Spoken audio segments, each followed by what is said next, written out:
I got a clam flavor. Yeah. That's fair. Started as a Brahmin, now Sanatana Dharma becoming What's up, everybody? as a Brahmin, now we're here. Now we're here. Now we're here. Happy Labor Day. Now Sanatana Dharma becoming clear. Let it ground yourself if you're gonna wake your Kundalini. What is Labor Day about? Post 2020, you know? Wasn't it celebrating the end of child labor? Yeah, well, it was more than that. It was 1894, Grover Cleveland, the Labor Party, you know. They're all. Or is it I don't remember. synchrony is reversed to this day? I don't remember who was the first Labor Party leader who suggested Labor Day, but it was like a one-day-a-year strike, an annual strike. Grover Cleveland, 1894, was like, yeah, let's do that. It became Labor Day. Started as a Brahmin, now we're here. Now we're here. In Boston, the hospital workers are on. No, excuse me, the hotel workers are on strike. On my side, no fear in my stride. Brahma Vishnu Shiva destroy and create the pride. Prana shards in hand. Knowledge is my shield in this karmic cycle. Dharma is the field. Brahman is the light. Atman is the spark. In the yuga's dark, will ignite the mark. Whatever, everybody. Broken Spell. What's up? Started as a Brahmin, now we're here. Labor Day. 9 months after New Year, says Adam. Becoming clear. Oh, that's how. Oh, now it makes sense with Adam. Okay, all right. I'm filling baskets. Abandoning the sales are crazy. The truth in every breath in the dance of life. No fear of death. With the Vedas as my guide, I walk the ancient way. In this dharmic rhythm, we will never. I even got Labor Day shoes because I'm a Marxist. Now we're here. Now we're here. Started as a Brahmin, now Sanatana Dharma becoming clear. Becoming clear. Labor Day shoes are just not white. Is that the idea? Bro, it's you can't wear white after Labor Day. Every breath in the dance of life. No fear of death. With the Vedas as my guide, I walk the ancient way. In this dharmic rhythm, we will never sway. I think we're coming up on it here. Now we're here. Now we're here. Started as a Brahmin, now Sanatana Dharma. We're live, right? Becoming clear. Yeah, we're live, yeah. I just wanted to hear it all the way through because I hadn't heard it all the way through yet, but it felt good when it happened, so I wanted to know. Sometimes I feel like an evil sultan. I'm like, here, man, here, genie, make a song for me. And I don't finish. I'm like, that's good enough. And I just stop it.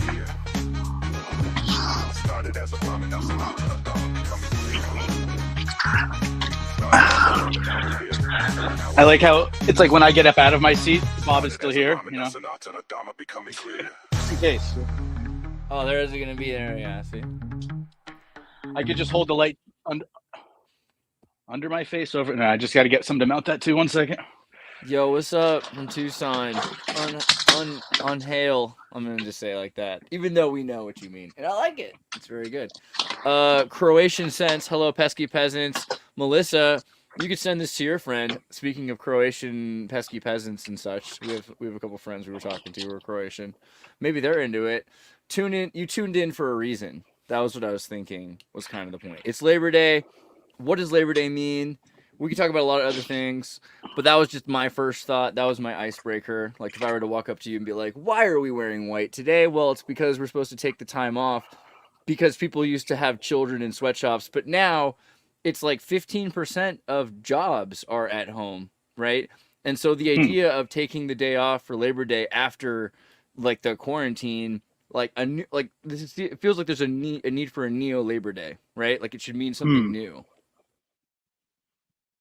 Maybe like reclaiming now that the workplace has been redefined, so to speak. Yeah, it's right? like a George Carlin thing. It's like, what does the dog do on his day off? Not lie around. That's his job, right? So like Labor Day should be the day where everybody has to like. It should be like that day at school where you go with your dad to work or something, or you go to they have the job fair. Like Labor Day should become a job fair in this inverted Saturnalia world. Could see that. So also Labor Day is one of those weird days where if you're a goth, you're by default aligning with the capitalists unless you wear all white. Think about it. You're basically anti.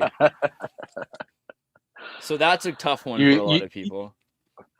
It's not like a broken clock situation, but it's an alignment type thing. Maybe. Yeah, no, and the Goths are usually cool with it because the rule is that there's a concession made by the Goths that you can't wear white after Labor Day. So that implies it's okay, because basically everyone else is going to stop because you did it once. So there's kind of an alliance there. Yeah. I don't know. So wait, Grover Cleveland? Do we care? I don't know if you guys even care about Marxism enough. Well, there's other things that we could talk about besides Labor Day. I had posted something earlier I thought was pretty heartwarming. I said, say something positive and nice about Whoopi Goldberg. I feel like, and nobody does that. No one's like just saying. She looks a lot healthier than she did 4 years ago. That's for sure. There was at some point she was growing and growing and growing, and now it seems like she's retaining a lot less fluid and she looks healthier. That's the only thing. That's what I've noticed in the 5-second clips I've seen of her as of late. Yeah, probably Ozempic, probably also just getting away from the evil around her and the View. But Fatal Beauty is a 1987 movie. Oh, is she off the View now?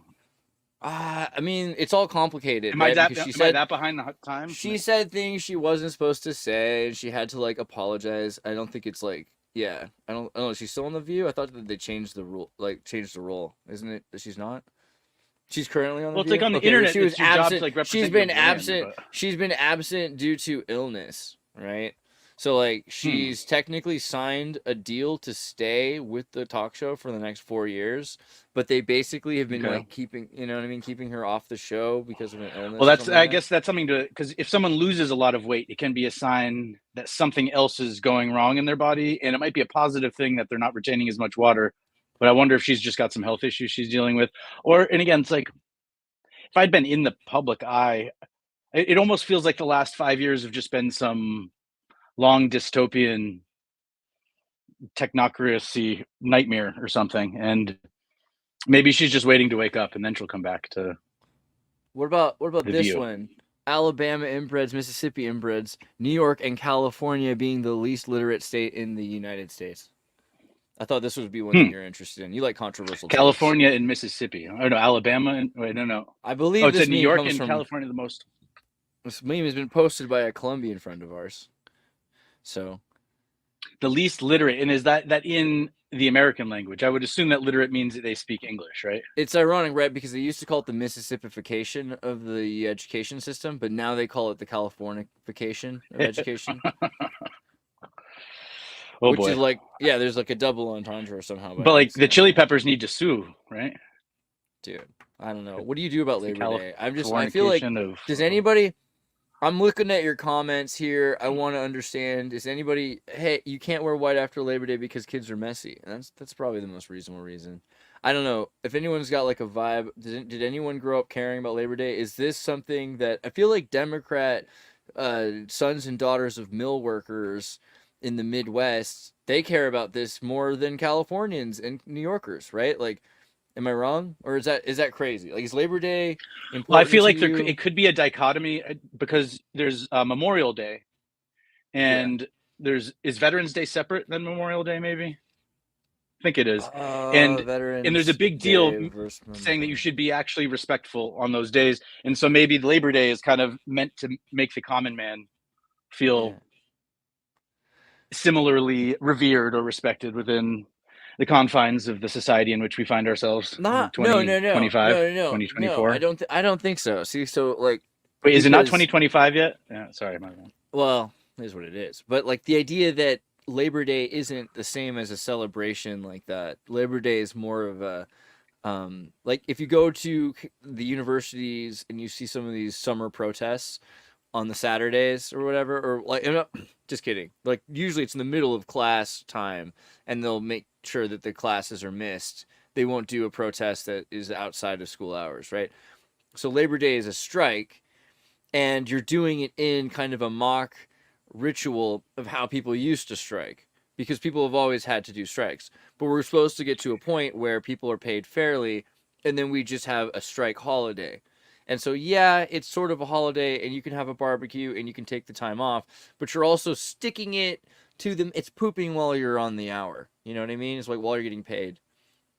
That's why I have a green screen in my bathroom, is because that way I can poop and stream at the same time, and Yeah. It's a podcast I'm thinking about making. It's called Taking Shits with Stefan. And, it's like being in the stall over. It's like when you're in college or like if you've ever been to a frat house party. It's like you talk to your friends maybe while you're puking into the toilet or something. But no, sorry. No, I mean, like Prince had like recordings College. in his bathroom. Boston is a madhouse right now. But Prince could record Raspberry Minneapolis and Beret while Boston, he's very blowing different raspberries. cities. Too far. I don't know. Labor Day just seems like one of those things where it's also a strike ritual, but people are becoming too weak to and again, a whole day of labor seems like an awful lot. Like, shouldn't they have gone C-section before that much labor? I mean, and again, I keep forgetting labor means something different. That's right. And I can just get grabbing a glass of water, but I can still hear and talk, I swear. Yeah, I mean, like was it the 8-hour day, right? The 40 right. Oh, that kind of labor. Okay. Well, like how do you define like your social period? People always blame Ford, but really I think it was Spain that introduced the 8-hour workday in like 1593. Wow. Check this out. Spain introduced the 8-hour workday in 1593. Now in New York, there's a mandated lunch break where your boss and the company you're working for can have fines levied against it and forced to pay you penalties if there is not an enforced break, even if you're doing something like manning a ticket booth I think it's every 4 hours or something. Yeah. We have that might be an old law. The Croatian sense says, do you wipe 2 or 3 times? I say bidet Amerikanski spicy. And the other question is front to back or back to front, but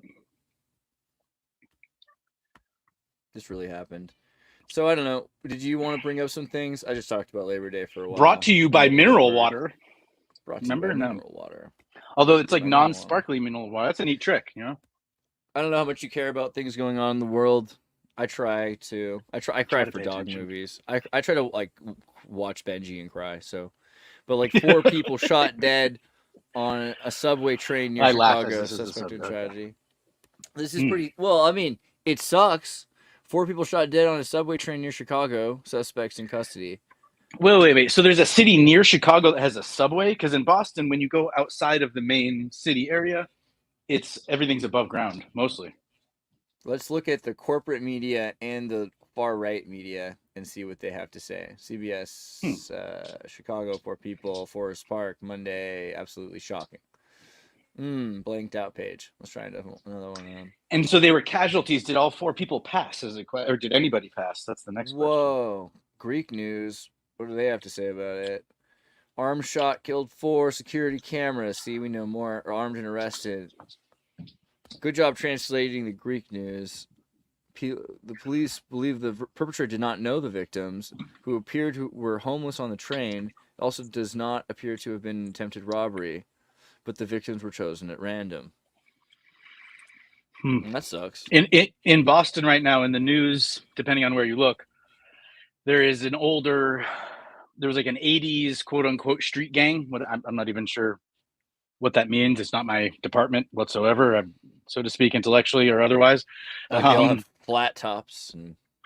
But they just rounded up another 20 people, and this was on top of 40 more that were, I think, arrested a few months ago. And it was all precipitated because someone walked up and shot a cop at point blank range with like no provocation or warning or. So. And then again, I'm not sure what other operations were. Supposedly some sort of drug smuggling, this thing, that, or the other. But yeah, I've been seeing. My theory is that the Secret Service needs to recruit people, and they need to make them disappear from their home territory. So we have that in California. They'll have like a religious group that will be like smuggling drugs. Like they'll have like a Cambodian monastery or something like that, and we'll be smuggling. I mean, not necessarily, but it'll be in the news that they found out that was awfully all the packages. there was one I remember where they were like smuggling packages of like incense that were clearly not. They were like tar, and they were just straight up tar. But also the Venezuelan president's jet was seized, right, by the United States government. It just took Maduro's jet. Okay, maybe he was about to get shot down and he didn't know it. Yeah, what do you think about this? You think that they just they saved his life in a weird way, or like is he still alive? I mean, they seized his jet. The United States officials have seized a $13 million plane belonging to President of Venezuela. The aircraft, a Dassault Falcon 900EX, equivalent to the country's Air Force One, was seized in the Dominican Republic on Monday and transported to Florida. Officials claim the plane's purchase violated U.S. export control and sanctions laws. See, what I wonder is if you're the only one flying a plane for a while and it's only your guys working on it and maintaining it and replacing things on it, every now and then you want to see someone else fly your plane because it means they're willing to fly your plane, which means it's flight worthy. And if someone seizes your plane and keeps it grounded where it is, it was probably time to swap out a few of the components in there anyways. So, but it's just a theory as well. This is kind of interesting to me. The department will continue to pursue those who violate our sanctions and export controls to prevent them from using American resources to undermine national security for the United States.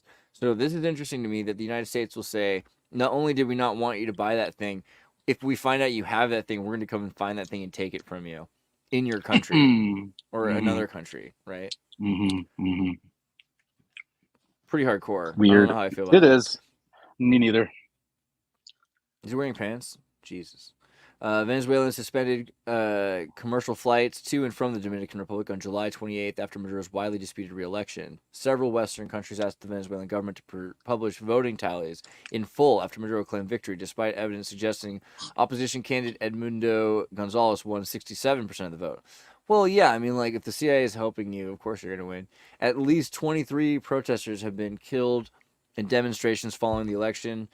2,400 people have been arrested. The United Nations claim Maduro has served as the country's president since 2013. He succeeded his political ally, the murdered, and come on, like, let's call him the murdered, left-wing firebrand Hugo Chavez. Hugo Chavez was pretty based. Dare I say. I don't know too much of my Central and South American history. So Hugo Chavez was the dude who, when he was at the UN, he prayed because he said the devil just spoke here yesterday. And it smells like sulfur. It smells like dude, sulfur. That was based. Yeah, that was based. It smells like that sulfur. That was about here. as based as it gets. And then he was talking about GW, right? Yeah, he talked about George W. Bush. But then he got super sick, and he died like a few months later. Just like rough. It was a tragedy, right? You know, like, I think he was probably having after he said some bad words about W. Bush that this dictator. Yeah, it sounds like he was having olfactory hallucinations about the sulfur, and you know, it's like not surprising he died, right? Isn't that how it works? It's like, man, hey. Tough luck. Oh yeah, basically, kind of a bummer. But then yeah, so Maduro doesn't really have the same oomph. I don't know how else you put it. The pinaz. Maduro means mature, right? He's the bus driver. He was like the bus driver for Chavez. Now, does Bolsonaro mean bagman?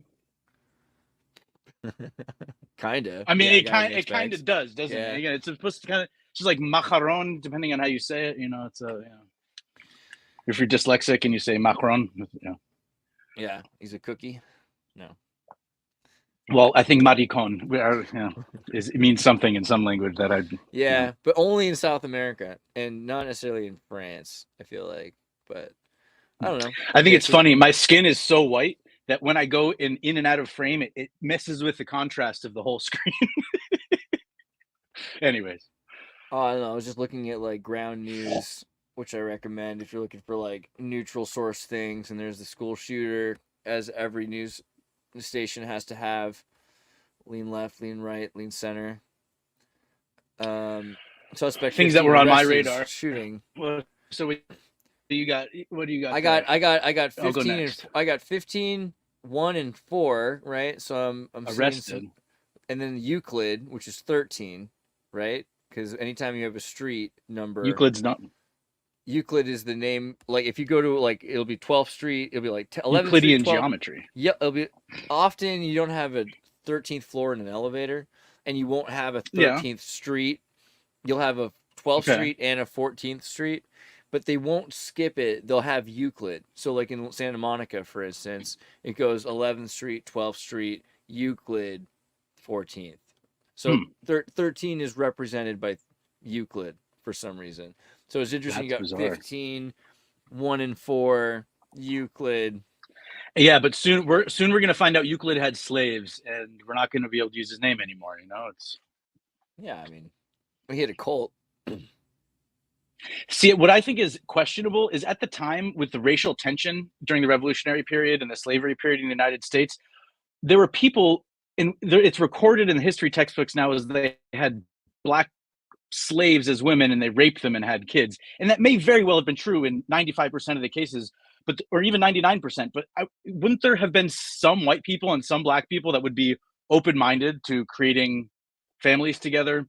And I'm not sure how that would look in the history textbooks when the kids read it. But this came up recently, actually. I don't know, because we talked. I put up that video on my channel of Dr. Peters from the Abbeville Institute talking about the. I only got through the first third of that one. Usually, I watch the whole thing. Oh, you weren't a big fan, or you were just busy? Which one?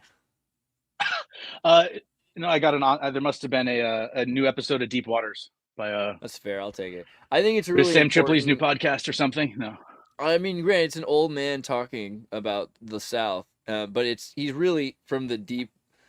This guy speaks Russian, French, German, every language. When he speaks English, he speaks it with a Louisiana accent because he's from Louisiana. And so the fact that when this book was found, which was a diary written in old Prussian German, that Dr. Peters like, oh yeah, I can read that. That's no problem. So, I don't know. I find this man super based, and I mean, I've known him for years, and I've always respected him. So I was really interested, and I have a bias on that respect. But this is just an objective look at this diary of a cotton salesman from Prussia, and knowing what happened to the Prussian Confederacy and how after they beat Prussia to death, right? And there's no Prussia today even. It's swallowed up by Austria, even though Austria was involved in the wars and Prussia wasn't. There's like 153 Austrians that were involved, whereas like 7, or I think or 3 of the Prussians were involved in like the Third Reich and along the way into the Weimar Republic. So these were kind of socialist Confederate Prussians, and they were into trading. And this guy has an entire history of what it was like in the South. And so we often will look at like, oh, they're taking down this statue, they're putting up this statue. But what's weird is when you know about what they're erasing, because the South had, for instance, there were far more black people in government, persons of color, multiracial people in government in the South than there were in the North, like just all over. But like Louisiana had governors who were black. There were situations that were far less prejudicial, and we have sweatshops that are from neocolonialism. So you're saying up north might have been more. Up north, we might have claimed to be, or on the surface, been more progressive minded. But you're saying in practice down south, I don't know if we were even more progressive they minded actually than had North, because the South was just as progressive minded. The North had Jacksonian and Masonic Democrats who were super racist and basically created the KKK, right? And we associate the Dixiecrats with that idea, like, well, people thought that the Democrats were becoming too liberal, so they'll keep. I mean, like, really, like they always were. When I say North, we, there was a lot of racism against the Irish, right?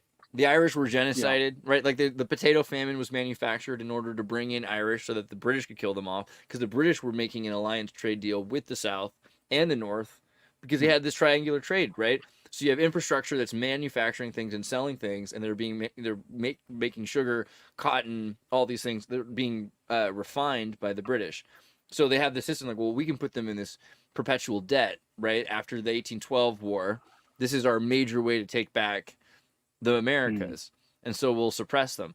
But if you look at the South, you have the Caribbean blacks that were super powerful. So it doesn't really add up. And even after this, blacks who have power who are no longer allowed to have power because of the Confederacy being suppressed means that the Yankees are controlling who's in government. So for at least 8 years, you have a police state in the South run by the North.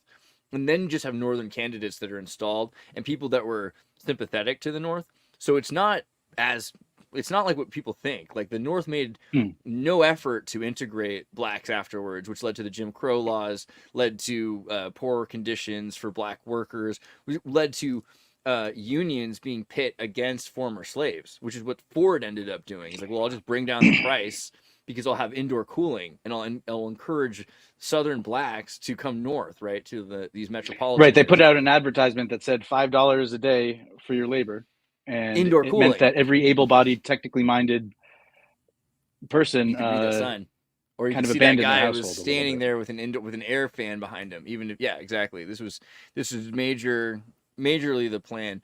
So it's just interesting to me when you look at how much more integrated America and also diverse America was before this happened, and how much harder it became for African Americans. I think we talked a bit at some point about the Tulsa Race Massacre, because it kind of culminates in Oklahoma when blacks have been pushed out of so many places. I mean, you had solid infrastructure in Louisiana kind of stolen from them.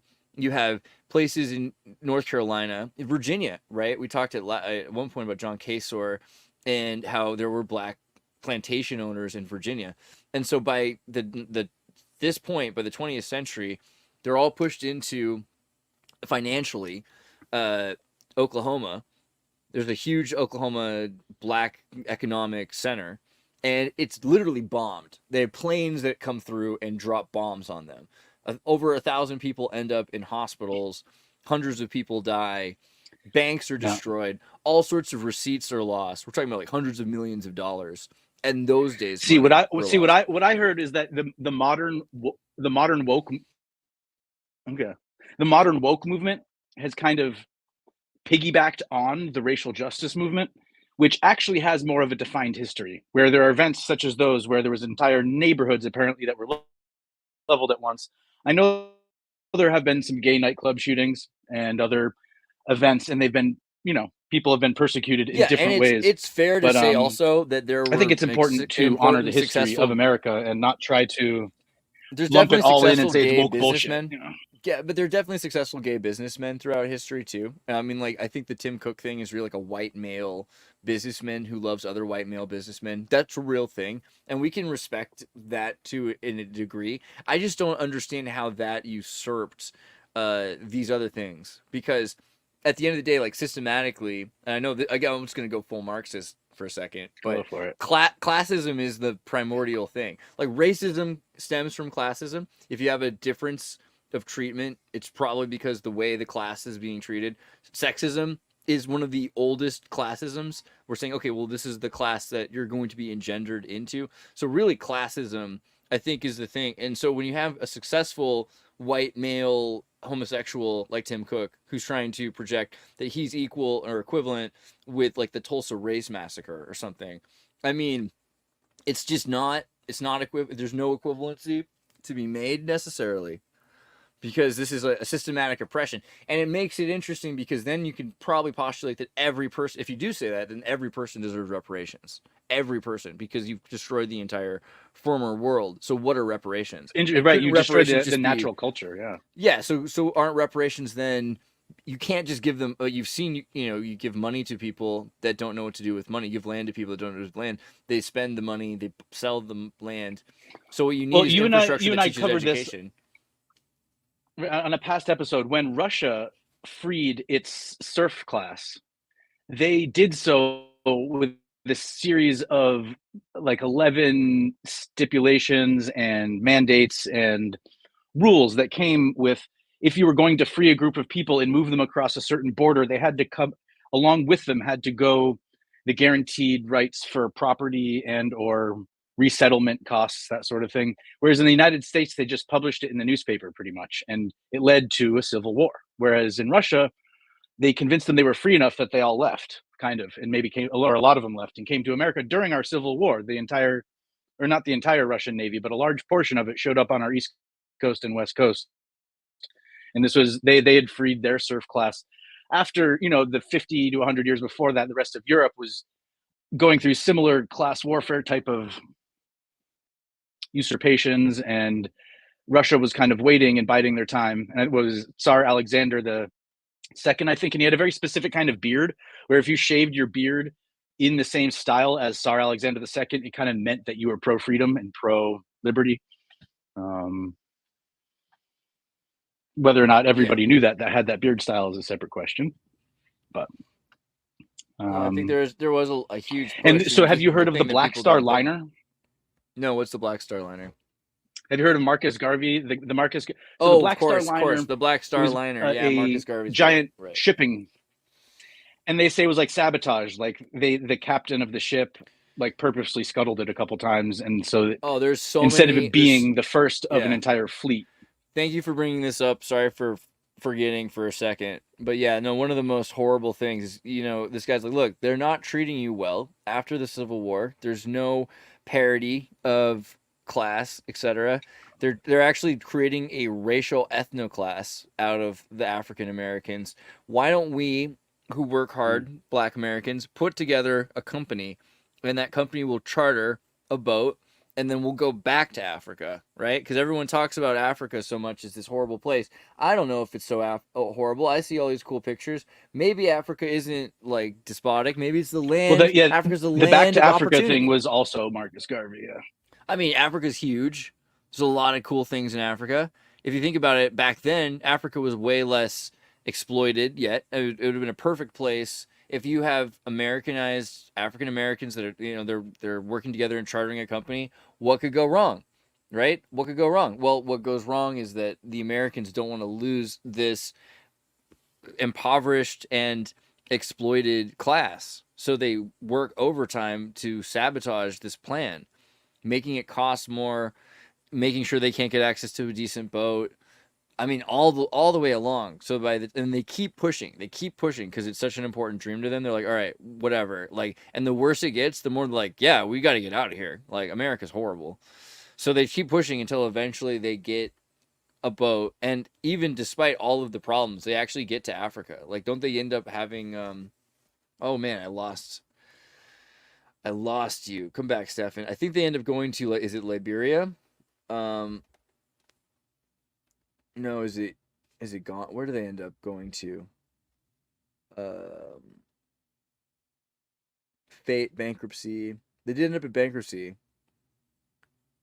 I don't know. I'm waiting for you, Steph. Yeah, help me with this story. I know they end up in bankruptcy, but doesn't this end up leading to like the creation of the state of Liberia? Or Monrovia? Which one is it? Yes, Liberia, I believe, was the place Yeah. that was intended for Monrovia is the capital. the repatriation, resettlement. Yeah, there it is. Liberty, Liberia. So, but what happened? Because this happened later. When is Liberia created? History. Colonization, political formation, Declaration of Independence, United Kingdom, 1877, Whig Party, 1877. Okay, so there's already the creation of Liberia, early 20th century. By 19th century, Imperial Germany accounted for 3/4 of the trade with Liberia. Okay. That's kind of interesting to me. So you go from having like the Germanic Whigs in America help build an African country. Man, his internet is just terrible. And then the country coming back. Is it back now? You got it? Yeah, sorry, dude. Hopefully that'll. No, I was just thinking it's kind of interesting because like you have the Whig Party that is super classist in America, and they end up building the colonial Liberia in 1870s. That's kind of interesting, right? So after the Civil War, you have an expansion into Africa, and Liberia ends up by the 20th century trading mostly with Germany. So if you think about it, when you think about America, right, like a lot of people think of the British, but the British are a really small aspect to it. The Germans are actually a bigger aspect. Like there's more of a Germanic tie, and especially of a Germanic economy for like the colonial trade. Back then, Britain didn't have as much of a sway as the Dutch did.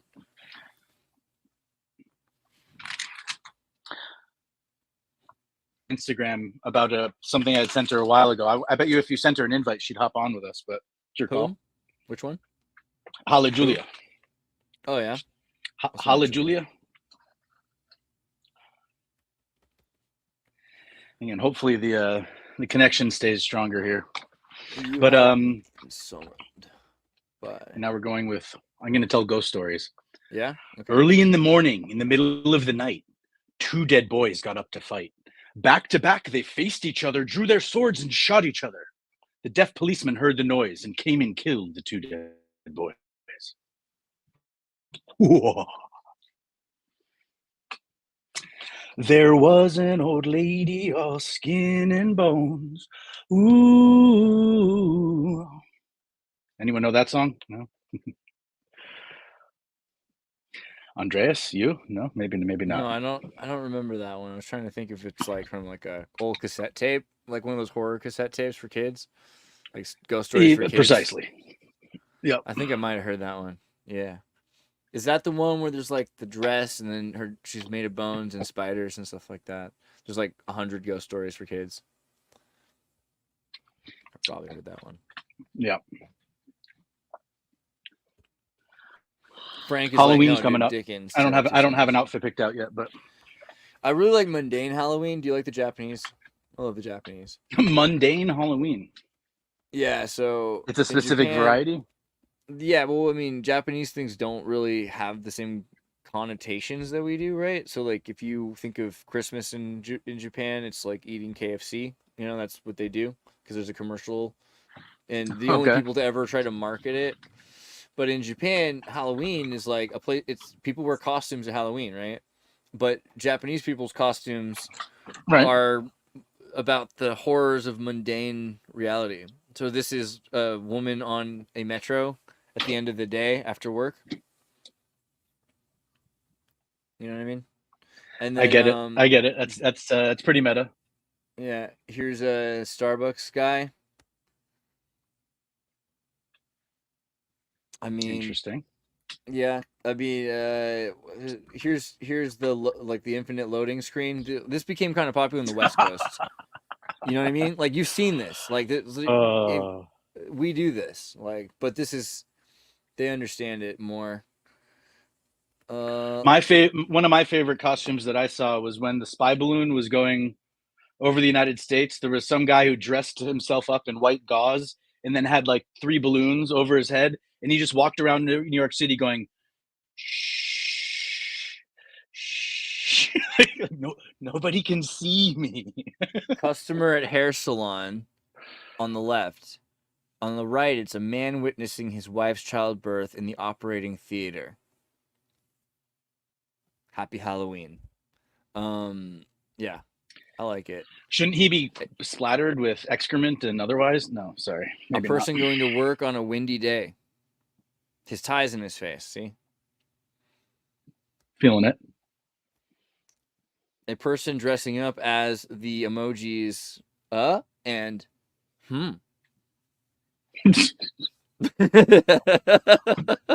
Wow. I don't know if dressing up really counts there, but yeah. This is my favorite. A person who refused a bag, but their item ended up not fitting into their bag. Come on now. Dude, happy Halloween. Oh, shoot. A person who refuses to take a plastic bag at all costs. Oh, man. I just lost it. So the Japanese have a tradition of celebrating useless inventions. Have you seen this? Where there's it's like a windshield wiper for your glasses. And it's almost a Rube Goldberg machine, usually attached to the human body in some way to accomplish something that is relatively simple to accomplish.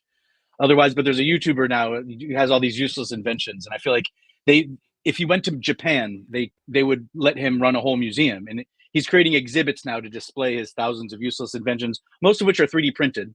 So it's like it's a new take on it. It's not just making little gadgets with gears and stuff. But I like a person encountering a Zoom virtual background glitch. That happens to people. You know, that's a thing. People I mean, but how meetings? Okay. But they're wearing boxers. They wear. But wait, the one before that wasn't a costume, was it? That was the left one. That's an image, huh? The girl is. Yeah. I'm streaming. Maybe the other guy is actually streaming to the party, and this is his costume. I don't know. Like, it could be. A person who hoards toilet paper and tissue paper because he heard they're going to go out of stock. See? Like, this is what Halloween could be. You know what I mean? These are the horrors. Curb your enthusiasm, right? I feel like. I like Japan. Japan makes me sad. If you think about Japan, don't you want to cry like Benji? Because the whole thing, if you think about the 80s and you think about how cool Japan was in the 80s, it was this crazy party where all this money was coming. It's like Malaysia now or something. Just crazy amounts of money happening. and they, now they're all like 80 to 90 years old. Some of them have kids, most of them don't, and there won't be a Japan very soon. I mean, like right now, you've got like the largest immigration in Japan history ever. You're like, I think it's like 20% of Japan now is immigrant population. That's crazy. I mean, 10% PewDiePie, workers, a YouTuber, it said it took him 5 years to get. He applied for citizenship, and they were waiting and waiting and waiting. well, the fact that you could become a citizen at all is like new. You used to have to be like, it could be a resident civilian. Yeah, actually, I don't and know if he got citizenship. No. the expat thing. Yeah, most of what they do is they have like Koreans come over, learn how to speak Japanese, and work in entertainment. And so that's like and now they've got Filipinos that come over and work in labor, right? And so they have like 1 million Filipinos, and they have 1 million Korean, and the Koreans, like they used to hate Koreans. Now they're starting to like Koreans, hopefully, because for a long time they made Koreans run like as geishas or run the casino, like the illegal gambling things, and now they just do pachinko basically. And also the Koreans have moved up because of K-pop, and they perform in Japanese, their K-pop songs now because they can. So, but who knows what Japan will be like in 20 years? There's going to be less and less Japanese people, and already right now, there are really a lot of old people in Japan, and there's a lot less young people than ever before. So, it's weird to think about, but now technically, old men can still reproduce. And even old women with cloning technology now, but this is true. But does Japan? So what you're Japan, saying is like, Japan needs incubators, it? But like they need Japan that stadium full of incubators. Japan needs to psychologically change their culture in a lot of ways. So right now it seems like, yeah, from your perspective that would make sense. Like there's, what's it called? There's the kind of culture that's been emerging in Japan. Women, Minato women. Okay, Minato is a district in Japan, and they're not women from Minato. Minato is like a financial district in Tokyo that's really awesome with lots of money that billionaires with cars live, and they have towers. They have tower mansions, they call them, right? Like mansions in the towers. And so the women don't have to actually live in Minato. They just have to come visit Minato and be pretty and then go on dates with guys. And there's an entire infrastructure where it's like Minato girls have parties and you pay to go to these restaurants. In Japan, it's just normal, right? Like you pay to go to a restaurant that a woman serves you. It's called like a hostess club. We have Hooters. That seems weird here almost. That's the closest thing we're allowed to. Yeah. Yeah, but every single thing there is like that. Women go to hostmen's bars where they have dudes that dress up like J-pop stars with like the hair like an anime star. And they like rub your shoulder. They tell you they love you. Right. They like call you throughout the week and be like, when are you coming back? It's freaking weird, but it is their culture, and it's probably really practical because then everyone who's working all the time and too busy for relationships can like pay to have that feeling of machismo or feeling cared about or feeling like understood. And the women, they need the money, so like it actually is economic. I mean, like this is very similar. And by paying to how them, we you assume that they're not relying only on being used as sex workers, that they're actually making a decent living being hostesses as opposed to absolutely. So that's true too, but the sex thing is like complicated because in Japan sex doesn't have the same connotations as it does here either. So like you can ask a daughter like, hey, what would you say if your father was having sex with a geisha? And I've seen interviews where they've gone around asking like hundreds of daughters this, because I've just watched Japanese like guys and girls doing interviews all the time. And like, yeah, I mean, like that's pretty normal, right? Like if mom and dad aren't like, if there's something going on at all, like she's too busy or like, you know what I mean? And he goes off. Well, little did they know mom goes to a geisha too.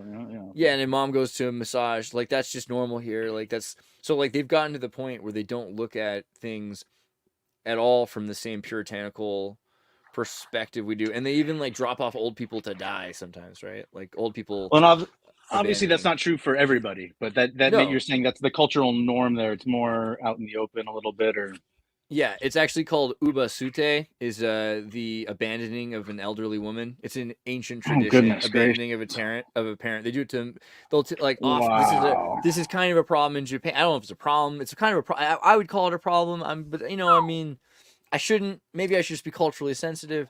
This is the So thing you're people saying do. she just sits there pushing her life alert button in the middle of nowhere, and there's nobody coming? Or, no, sorry, They bad like joke. will drop them off places, like straight up, leave them at a restaurant. Oh, so you're saying not necessarily like in the middle of the woods? Yeah, sometimes in the middle of the woods. Sometimes in the middle of the woods. Yeah. Okay. That doesn't seem like a great practice. No, If you're asking me. I think it's kind of got some problems personally. But And it's I like mean, you know studying what? religions. There's good things and bad things to take from each one, usually. Folklore. Or In to one not Buddhist take. allegory, a son carries his mother up a mountain on his back. During the journey, she stretches out her arms, catches the twigs, and scattering them in her wake so that her son will be able to find the way home. A poem commemorates the story. In the depths of the mountain, whom was it? For the aged mother snapped one twig after another, heedless of herself. She did so for the sake of her son. I mean, see, I think this could be a misinterpreted cultural barrier type thing, because if they look at the Christian Bible, they're like, well, Christian men are willing to sacrifice their children to the voice they're hearing in their head on a funeral pyre at the top of a mountain. And at the last minute, they might swap in a goat. One of the nice things about Christians is none of them practice their religion, so it's not really like a problem. Shoots and he scores. Count it. Sorry, I apologize. That's why they invented the word Jewish. Same thing applies usually. It's ish. Yeah. I don't know. I think Japanese culture, there's definitely some problems there. Mainly, to me, the problem with that is that if you depersonalize sex, I mean, like we've seen monarch programming, you see what that's doing in the West. It might not end up with more kids. It doesn't look like it does, right? It actually looks like, and there are Mormon Japanese people too. One of the things you're saying en masse, when those philosophies are applied en masse, because applied to any one individual's life, one might be in a phase where they're more open and permissive with the activities that they like to, and then there's times where they're being, like, for instance, when you're either trying to start a family or already have a family, might totally change. I've heard a lot of stories about the Mormons people are rebuilding who used to be wild ones, and then they had kids, and the Mormons are rebuilding the Zen temples, right? Like they're not just building their own temples. They're like, oh yeah, you guys have a cool thing going on, and they're trying to like get that even going back in Japan. And so there's a big push. Like you'd be surprised because Japan's a small country actually. The amount of people that have become Mormon, and within 2 or 3 generations, if you have 6 kids, and that's the thing. These monogamous relationships that are getting married, that are having way more sex and kids than these free floating people. So in Japan, they're like, okay, well, if I'm going to have sex, I'm going to pay for it. And then how expensive is the commodity of having a kid? This is changing because now Japan is trying to incentivize people having kids, like having the state pay for it. But the scary thing about that is you're turning your citizens into silkworms. Because at a certain point, they're not breeding themselves anymore. You know what I mean? And then there's really a class of sex worker who's willing to work for kind of the disabled or the wounded warrior, or who knows, or the alternative. We'll say alternatively able, or even that seems like a bad statement. That's a complication of the patriarchy of Japan. I think actually you should really the patriarchy of Japan is a problem. I mean, like, as much as patriarchy is what it is, and people should not hate it as much as they do, realistically there is a lot of nepotism in my daddy made me the governor of this prefecture, or my mommy's or my wife's dad made me in charge of this 200-year-old corporation in Japan, right? So these big wigs are old money, and they're probably the most silkworm of them all, right? If they're not samurai, right? And this is like this is the problem. They're able to get enough money that they can get a situation where the women of Japan, all of Japan, like the feudal peasants who are watching Japanese TV and are imagining not living in a rice field. Because you have to understand, the rest of Japan isn't like Tokyo. So they go to Tokyo because they think it's going to be the future compared to the rice field. And then they're going to be either turned into a geisha hostess, where they have to spend all their time and money focusing on their appearance, so they can't even afford to worry about having a kid ever anyway, or getting married or settle down. Or they end up getting like sexually abused, right? I'm not sure like which direction is worse, but it's definitely both. Well, T.J. Miller had this whole bit. The guy, T.J. Miller's missing part of his brain. I don't know, comedian with red hair as well. Does stand up and was on Silicon Valley. Silicon Valley. Yeah, but he was saying, like the phrase is "bitches be crazy," and he's like, well, the expectations on women today of society are this, and this. Oh, and they're supposed to be this. It's like, if I were a woman, bitch, I'd be crazy too, you know. But here's the question. The question I have when you bring up this whole thing. So you're saying they're either are having sex or not. Like, are they having good sex? Like, and like that's the other interesting thing when it's not a paid situation, which is something that is almost like, I guess you're right. There's a recipient and a giver, but like your ego is involved in whether or not you're pleasing your lover potentially, if it's a more natural situation, or even if it's just kind of friends with benefits, as opposed to an anonymous interaction. Just wanted to point out, it's a quiet outburst. There's legitimately no evidence that anything is above the stratosphere, and that most of these things are probably just inner atmosphere drones that are gliding, or maybe even tethered. But like, that doesn't really, like, it's not the same thing. Tethered. Yeah, I like that sounds like a Afrofuturism. space elevator. Have you heard of Afrofuturism? Like that's kind of yes. like the. I want Afrofuturism. Like, I think that's there was some movie from the 70s that I put on my to watch list that looks. Yeah, it combines like the aesthetic of ancient Egypt with Yeah, Afrofuturism is based. Don't get me wrong, but I just remember that Michael Jackson movie we found with the musical that he was in somehow, where he plays a scarecrow. I feel like. Oh yeah, The Wiz, of course. It was like the P-Funk era. It was similar, not quite the same aesthetic, but maybe the same costume designers. Get on down the road. That's a good musical right there. Yeah. I mean, you were delusional. What is that? Wait, so you believe? What do you? Okay, I don't know what you're even getting at. False hope of what?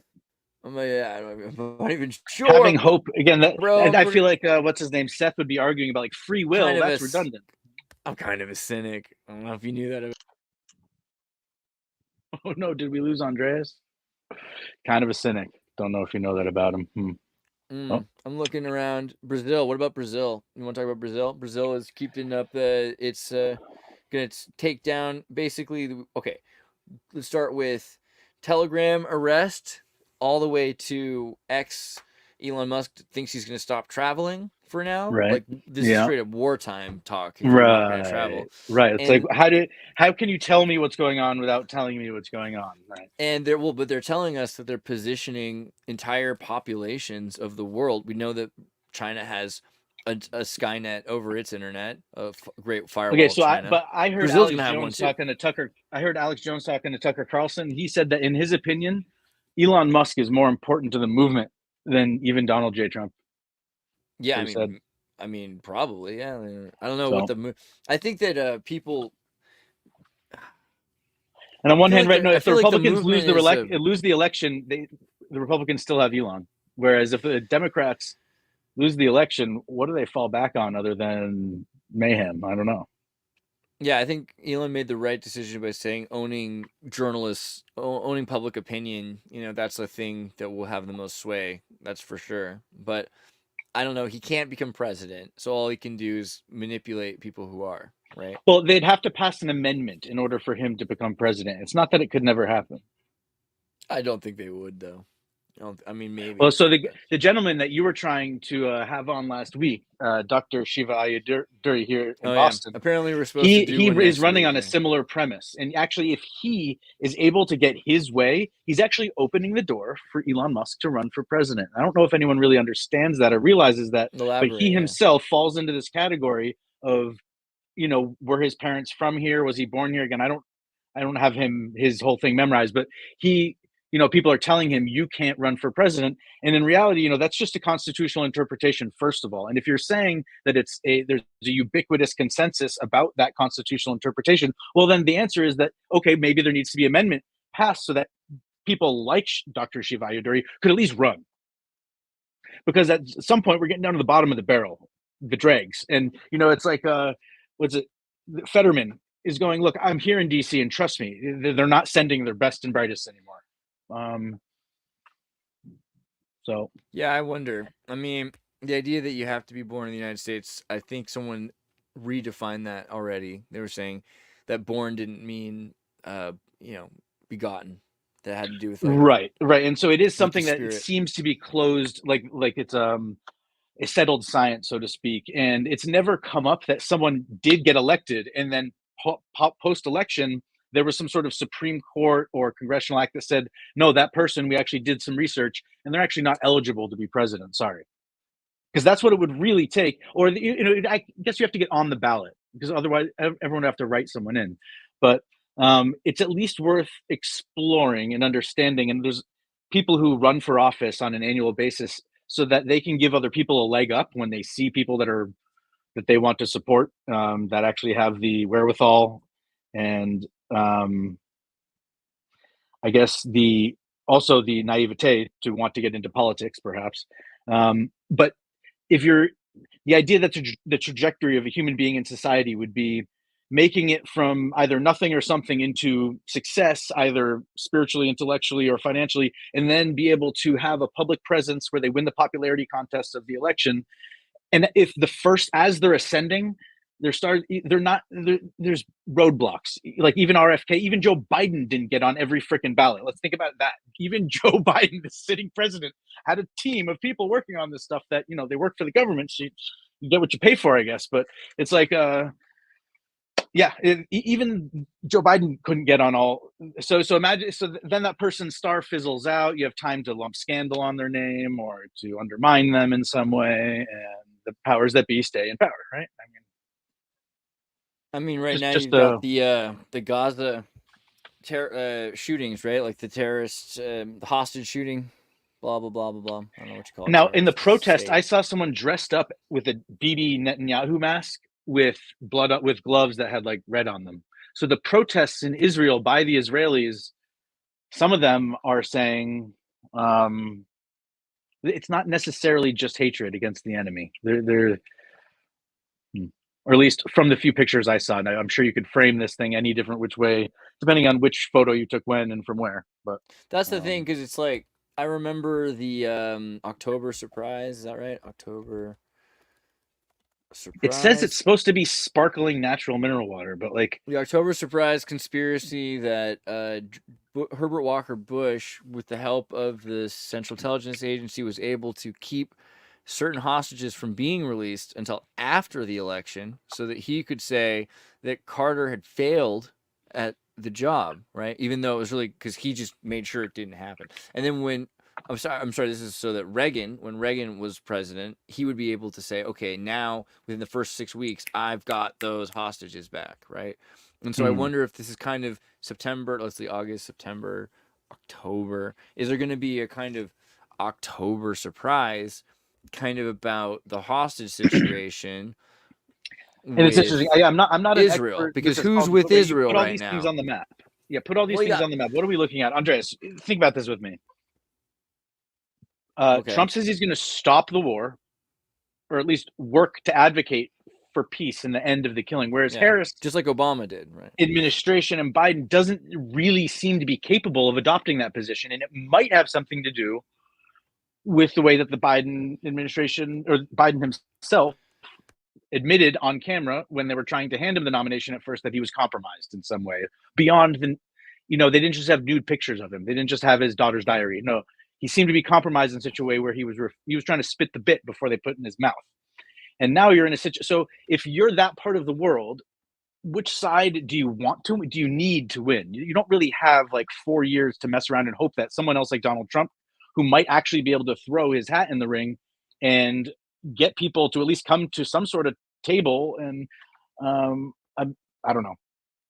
And maybe it's an entire psyop on the West, and maybe they've got it all worked out over there, and they're just drawing in. How do you take out an army of mercenaries from America who are working as privatized assassins, essentially, or is that you lure them in one by one at a time?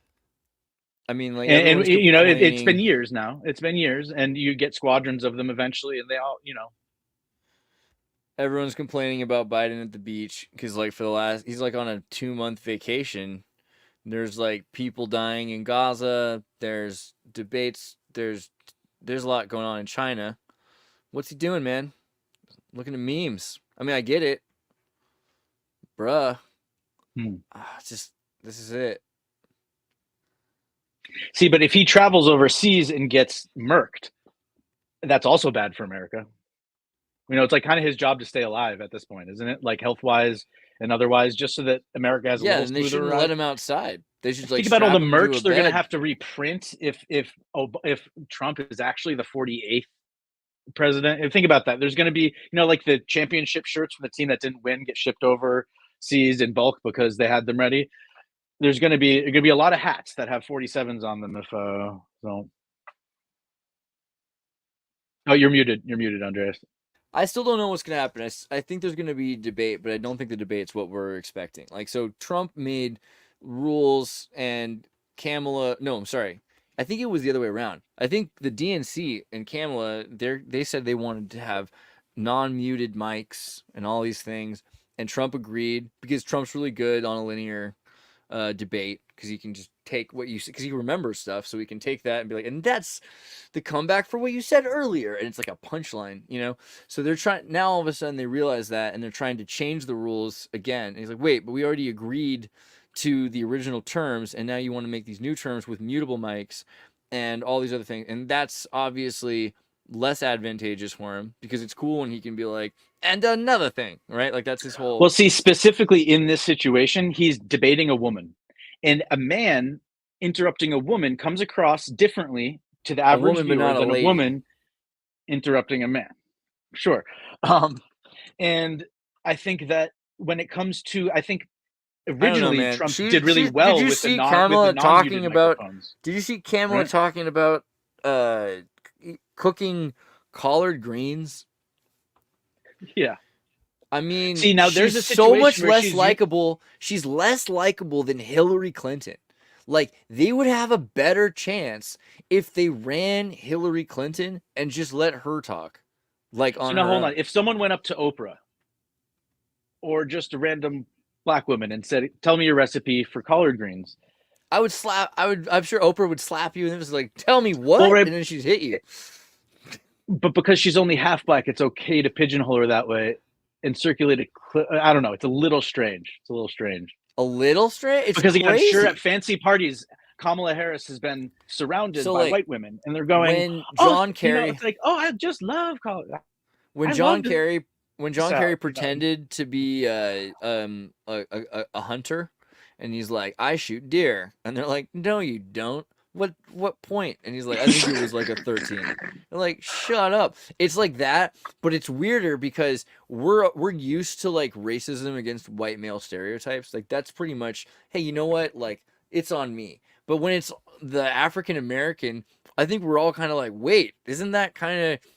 Aren't you supposed to not pick on the African American? It's almost like saying, what's wrong with tell you, me how much you like fried yeah. chicken. Yeah. Tell me what you like about the crispiness. Yeah, we're just trying to get through the day, and Kamala's like talking about watermelon and collard greens. You're like, this is insane. This is so patronizing to a level that hurts. I like leave these people alone. Like they're taxpayers. That's how I feel when I hear her talk. I'm like, come on, just stop embarrassing them. And they're still not talking about policy. So yeah, well, I have a policy about my collard greens. I don't know, but yeah, you were saying you think that with the muted mics, you think it's gonna go for Trump. See, I think Trump did not surprisingly well with the muted mics because of the format. People say his temperament, or that was the big dig on him. His temperament was not presidential, and as soon as he actually got off the debate stage with all the candidates he was trying to take out, he did change his temperament. And so I think with those larger debates, it allowed him to interject and get one-liners out that if the mics had been muted, we wouldn't have heard that. But when it's just two people, I think that they almost owe it to the public at this point to just not have an argument on stage and not sit there. You're a fascist, you're a communist, you're a fascist, because that's pretty much the all, and like neither of them are either of those things. So, dude, I love wrestling. I think the implication would be that Kamala and her administration understand what communism is enough to be trying to implement it, and in reality, they can be influenced to pretty much do whatever you want. wild take, but you're right. If Kamala could explain communism as well as I could, then I would vote for her. Honestly, like, I mean, if she had any idea what communism really was, like, I would just kind of like just as a boon. The thing is, it's not. Everyone's always saying, "Oh, this lady's a communist." She's not. She's an idiot. That's all it is. Like, this is not. Well, what right. And so communism is. if you told her something was communist, even though it was capitalist or oligarchic or like Trump does some more. So you like, could during the quarantine, insert that line of code into her policies, and the administration. I'm not saying her as an individual isn't intelligent enough to parse the truth, but I feel like the way things are just groupthinked over there, you could throw things against the wall and some of your shit's going to stick, even though you're throwing it from the corner that they're trying to. It's just block, feudalism. You know? It's just bureaucratic feudalism from a corporatist angle. So it's Fordian managerial theory. It's managerial theory, and a lot of people like Marx. A lot of managerial theorists like Marx are really Engels and Trotsky. Because if you look at Trotsky and what he was trying to do, and even what Engels was saying about the investment of the labor in the business, because you want the business to be sustained perpetually, right? Then you will end up having both automation, and you will have people that like invest in the milk company that they're buying milk from and work at the milk. Amazon, this thing happens. So what do you do about that, right? There's a way that you can actually sustain a business, and Trump did a lot of those things. That's the irony. Like, it's not one is more. It's not that Kamala is a communist and that Trump isn't, because really Kamala's not a communist, and Trump sometimes during the quarantine, a lot of these Stalinite, Leninist, Trump decisions, these. You have to come out as a dictator, and you have to make these executive actions, and you have to make sure that there's designated workers, what do you call it, the essential workers that are being fed, and there's essential businesses. What the heck do you think that is? That is literally Das Kapital. That is, no, and the people entire that are sustainable society falls apart. Right, people we're that going are super to pro-Trump. And that are kind of it's Marxism. It's Trump Marxism. The bandwagon fans. I know it's like right, and they I think that they describe it as the greatest economy ever until this little thing came along called like that's the scary pandemonium. thing, because if it is, then all Kamala would have to do is explain how to do what Trump was doing, and a little bit more. Explain how democratic control over the monopolies would be useful, because right now, I mean, even George, the Giant Slayer, who we do like Base AF, he's an anti-communist, but he's said on the show, like, he believes that at this extremely big level where businesses become these transnationalist global conglomerates, and they have so much money and so much influence over everything from pollution to the lives lost and lead poisoning in factories or carbon emissions or whatever, that they should have some accountability.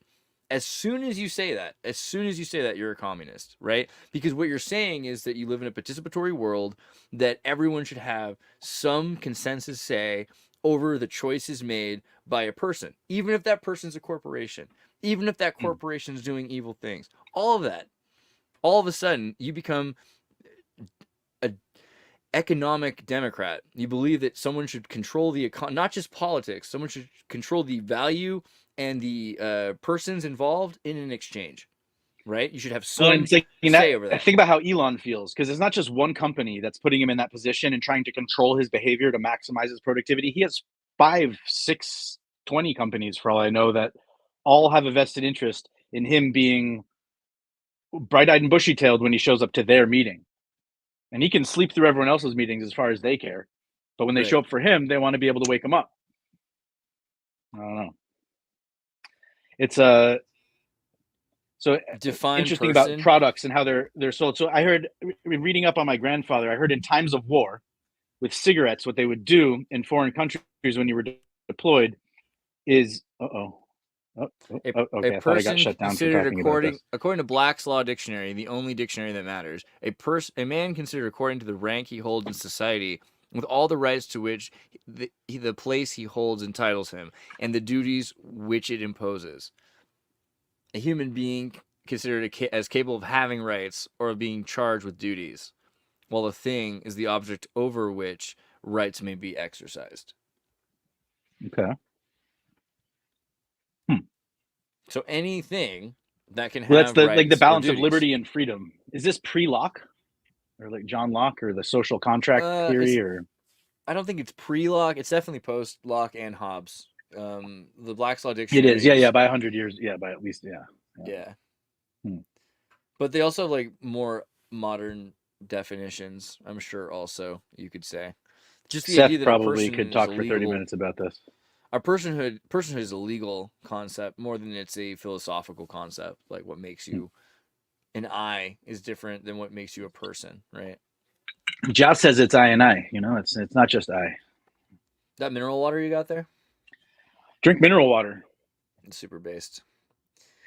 Well, what is it? The African concept of God is an umi, not the African concept. What a fucking American thing to say. Excuse me. There is a tradition that arises from somewhere in Africa, and I'm not intelligent enough to know where it is, where everyone has an umi, and their umi is like their individual God, and that it's your.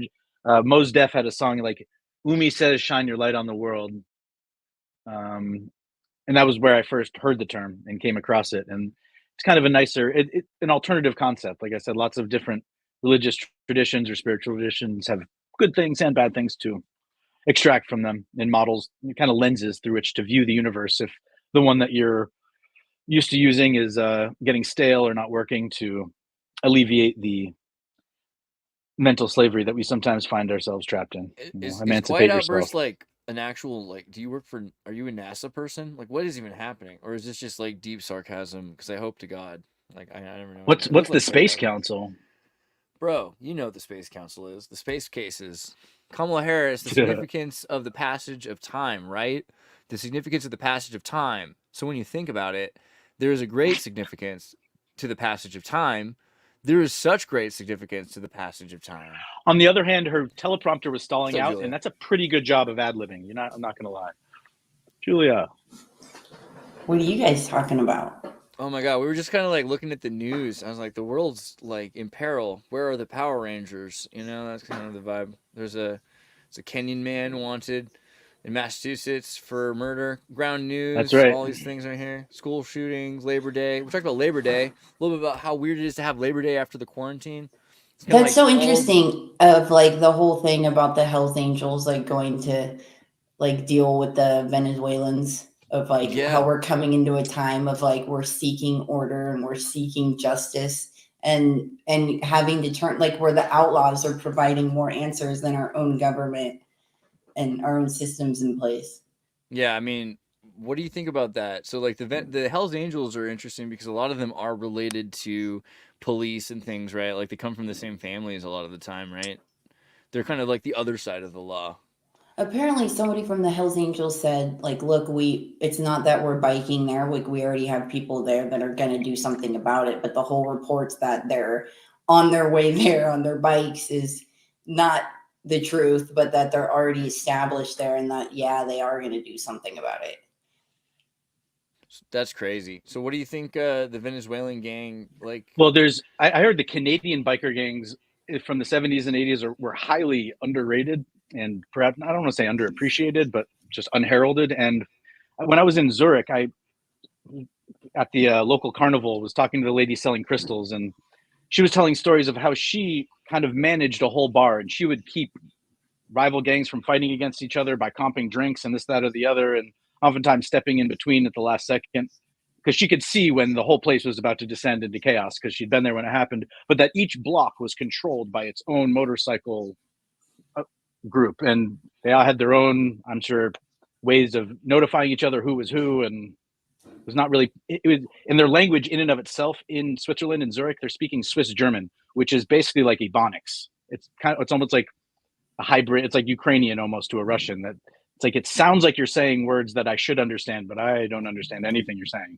So You guys want to see a robot dog shoot fire at a guy? I'm not sure we were focusing on the biker gangs, but check this out. This guy's got a robot dog. What? This guy's got a robot dog. Oh, it didn't bark. He told it to bark, and it didn't bark. Bark. Ooh. Oh, it's more like. Julie, are you seeing a blank screen? No. Oh, did you? Oh, wait, no, I saw the dog. Like, is that? Right, thank God. That's so how much do robot dogs stuck go on the for? outside of that one. Oh, there it is. How much do robot dogs go for? They used to, the like on brand ones were originally what, 20, 40 G's, but people just rent them for videos and stuff. I found that interesting that a lot of the drones has like a trigger button on it, right? Like and so do the video game controllers. It's an interesting thing that they're subtly putting in, because the original Nintendo, you played with your thumbs only, and then the more advanced the game system got, you were using these top fingers, and then eventually you're pulling a trigger to shoot a gun in the game. And yeah, I mean, the original reason for building even Doom as a simulator, I think, was to begin to desensitize young people to violence in the hopes that you could recruit them into your armed services. I think a lot of the things we're doing are really weird. Like we train kids to play video games, and also the AI right now, we're training it to lie. Like if you think about it, people are saying, okay, well, it's really good at telling stories and making these like language models. They don't tell the truth, but let's not worry about that. On one hand, I get that, and I've been kind of with that, but also, should the first thing you teach a kid to be lying? Like, you know what I mean? Like, is that kind of like, where does that go if that's like the first thing you teach it? I gotta say though, like there was so much goodness I found in like playing Call of Duty and being in a clan and having a team of people on a goal of Wildly like based. Yeah, you know, like having a goal and having like strategy and knowing everyone's weakness, and then feeling like you're literally in the trenches and you're getting these things completed and you're strategizing. Like I experienced the positives of that, but then it kind of tripped me out how so many people don't even game with like headsets anymore and speak to their team members, to where it's like constant in your body and your doesn't know the difference of like it's absorbing war and destruction, violence, and that you're traumatizing yourself by it and then desensitizing yourself, and that psychological effect of that. Yeah, I like the Call of Duty expansion DLC where you're like in the redwoods and there's just zombies attacking you and they're just coming into the amusement park from all ends, and you're like, oh no, zombies. And then there's like a weird bag of drugs too, which I think is really interesting. That like if you take drugs in this game, everything gets psychedelic and like infrared for like 15 seconds, which is like, what are they teaching kids? But maybe then in the future, that's what drugs will be, right? Because like, who's gonna want drugs with Neuralink? They're just gonna want to do that, and it'll be like a DMT app or something like that. So drugs are gonna be like a downloadable experience. So it's like, hey, like I want to feel this, and then you just download it. And yeah, so what's like concerning about that is like, will they make it like you have to prescribe it or something? Like you can only get it certain amounts of time, like dopamine drips, or how are they going to? Did you see that? Did you see how like they're gonna have pop up in like the AI news, or they're gonna have like little pop up booths at malls and stuff, to where you go, they test your blood, they test your blood pressure and all that stuff, and will like where the doctor sees you, but it's like a robot, and it's going to be unveiled like shortly. That's good. I feel like we could have had this already, and Apple got in trouble because their watch, right? The Apple Watch was able to tell you all sorts of things, and then I got to plug in my computer, but I can still listen. To medical people were like, you shouldn't be allowed to do that, Apple, and people shouldn't be relying on your watch to do those things. So even though it has the capability to do all those things, they took out those features from the software because they didn't want like the liability. So I feel like that's interesting. Like in Japan, they have toilets that do like biofecal indexing of you every time you use it, and they check your blood in the house. They check your blood pressure in the morning and at night and in your own home. So you have a constant medical index of you all the time. Yes, so you have a baseline from which you're operating, so you can tell when something's deviating. One thing that in Ayurveda, people scrape their tongue in the morning. And in general, it's the same always, unless it's like, what did I eat? Did I not brush my teeth? And then, but a lot of times it's like, you'll notice if you think you're getting sick and you're scraping a white coating off your tongue, your immune system is responding with white blood cells for some reason. Oh, you know what makes me so And it's angry? a way to know to take it easy, at least. But no, go ahead. I get so angry when I get the notices that the volume's too loud. Like what? Like, you know how everyone here probably knows about sound healing and like the benefits of that. Not only that, but the Monroe Institute has amazing information on hemisync and how important it is for your right hemisphere of your brain, your left hemisphere of your brain, to, you know, coincide and be balanced, and how that helps with meditation and intuition and harmonizing your body and your mind. And so you do that through sound, and you play certain frequencies in one ear and the other ear, and how that works. But the fact that on an iPhone, it will tell you like your volume's too loud and we're concerned. It's like they're able to monitor your heartbeat. They're able to monitor certain things. And the fact that they're constantly like sending me notifications to get my volume turned down, like that, I just, I get so upset over that. What's interesting is the phone might if your heart rate starts pounding, or it can sense that you're sweating if it's looking at you with infrared or something. You know, it's like when I listen to a good song, I want that reaction. I'm actually hoping that occurs, but the phone's going, no, something bad. It's like because it wants to hypnotize you to sit still and drift off into nothingness while it's then in your ear and not just in your eyes. You go from active watching and active listening to passive listening and passive watching, or not watching at all. And then it has you, then it wins its game because the algorithm now has you for an extended amount of time.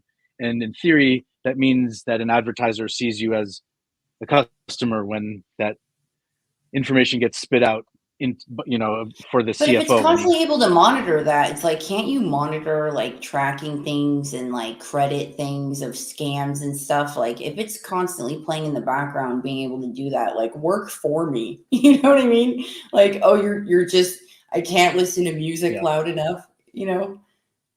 I don't think people realize how hard the world's working. No, the right computers now. Again, they're studying us so hard systems. Right now. Like this is the peak studying of humankind, and they're just trying to figure out how to automate everything. And so they're just studying all of our interactions, and like the main viewer. Well, isn't that what we are? We are the universe's greatest instrument for observing itself. And so now we're using the instruments we've created to observe ourselves, using the instruments we've created so that we can improve their usability. Like if my screen breaks or the battery's low, I should still be able to be like, computer, you know, remember like in Star Trek, you're like, hey, computer, can you help me with this? And even with Siri doesn't have the ability generally to just, there should be drones, like for instance, a blind person or a deaf person using a computer is not something we figured out. We figured out how to make them faster and faster. You can game. You got blind people using computers. I have a blind friend who uses computers. He's pretty good with it. They got audio telling him what to do. And I think the thing is, pretty soon, that's what they want, is everyone to operate a computer that way. I think people who made computers for the blind, they're like, that's what Siri is going to be. And then we won't even have screens. It'll just be ubiquitous. And it's not even the computer that needs, it's just the user interface. It's just the operating system.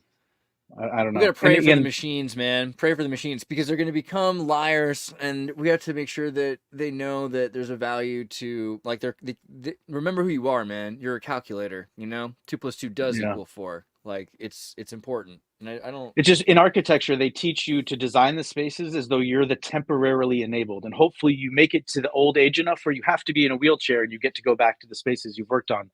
So it's like, I really want to be able to use computer and YouTube, whether or not I can see that day, or like 50 years or 100 years from now.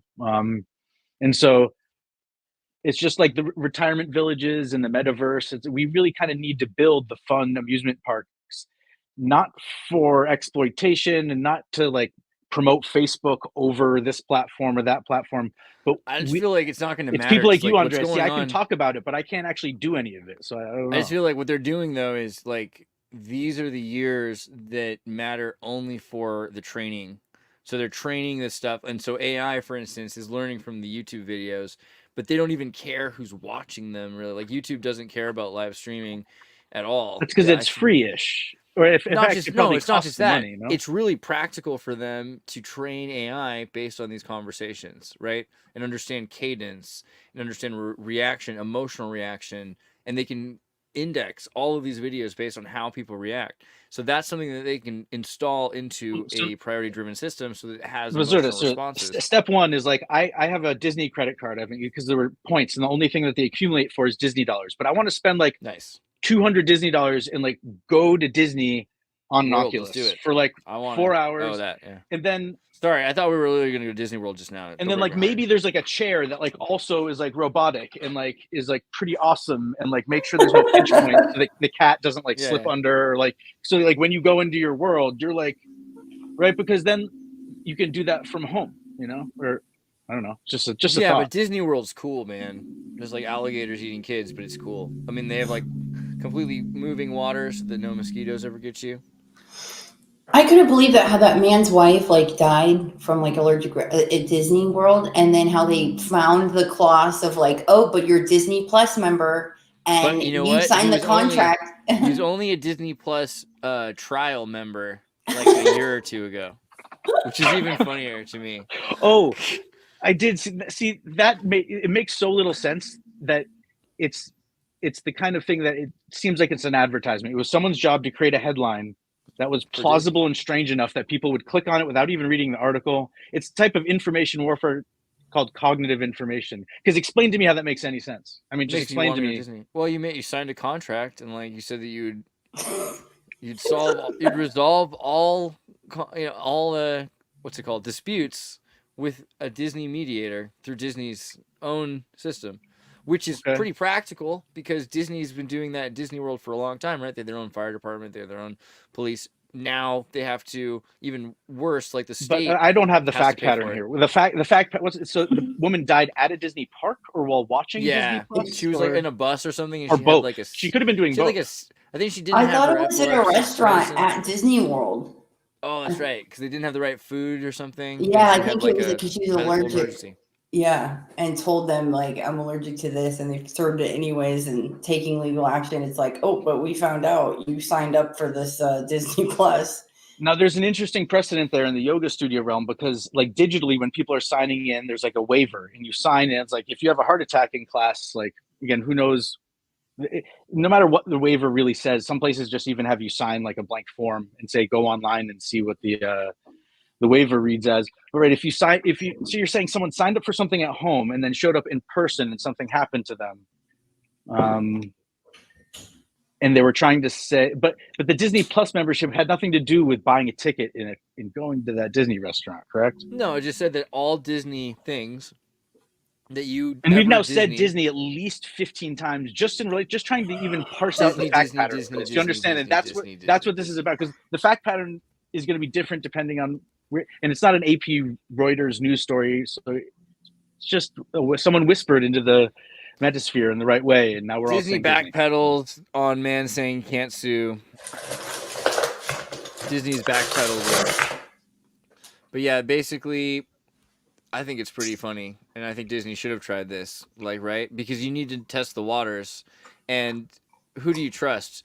The American legal system? Andreas Xirtus, here's one thing. It's like, now I also want to go to Disney World with you, and so how do I pay for your ticket? And how do we experience? If I put on the Oculus and you're in your roller coaster, like, is it actually simulating waiting in line too? And is it like when you pass the trash can, is the olfactory thing like blasting a little bit of sulfur, like rotten eggs smell at you? Or did you watch that movie with Robin Wright, The Congress, based on the Ukrainian short story from 1917?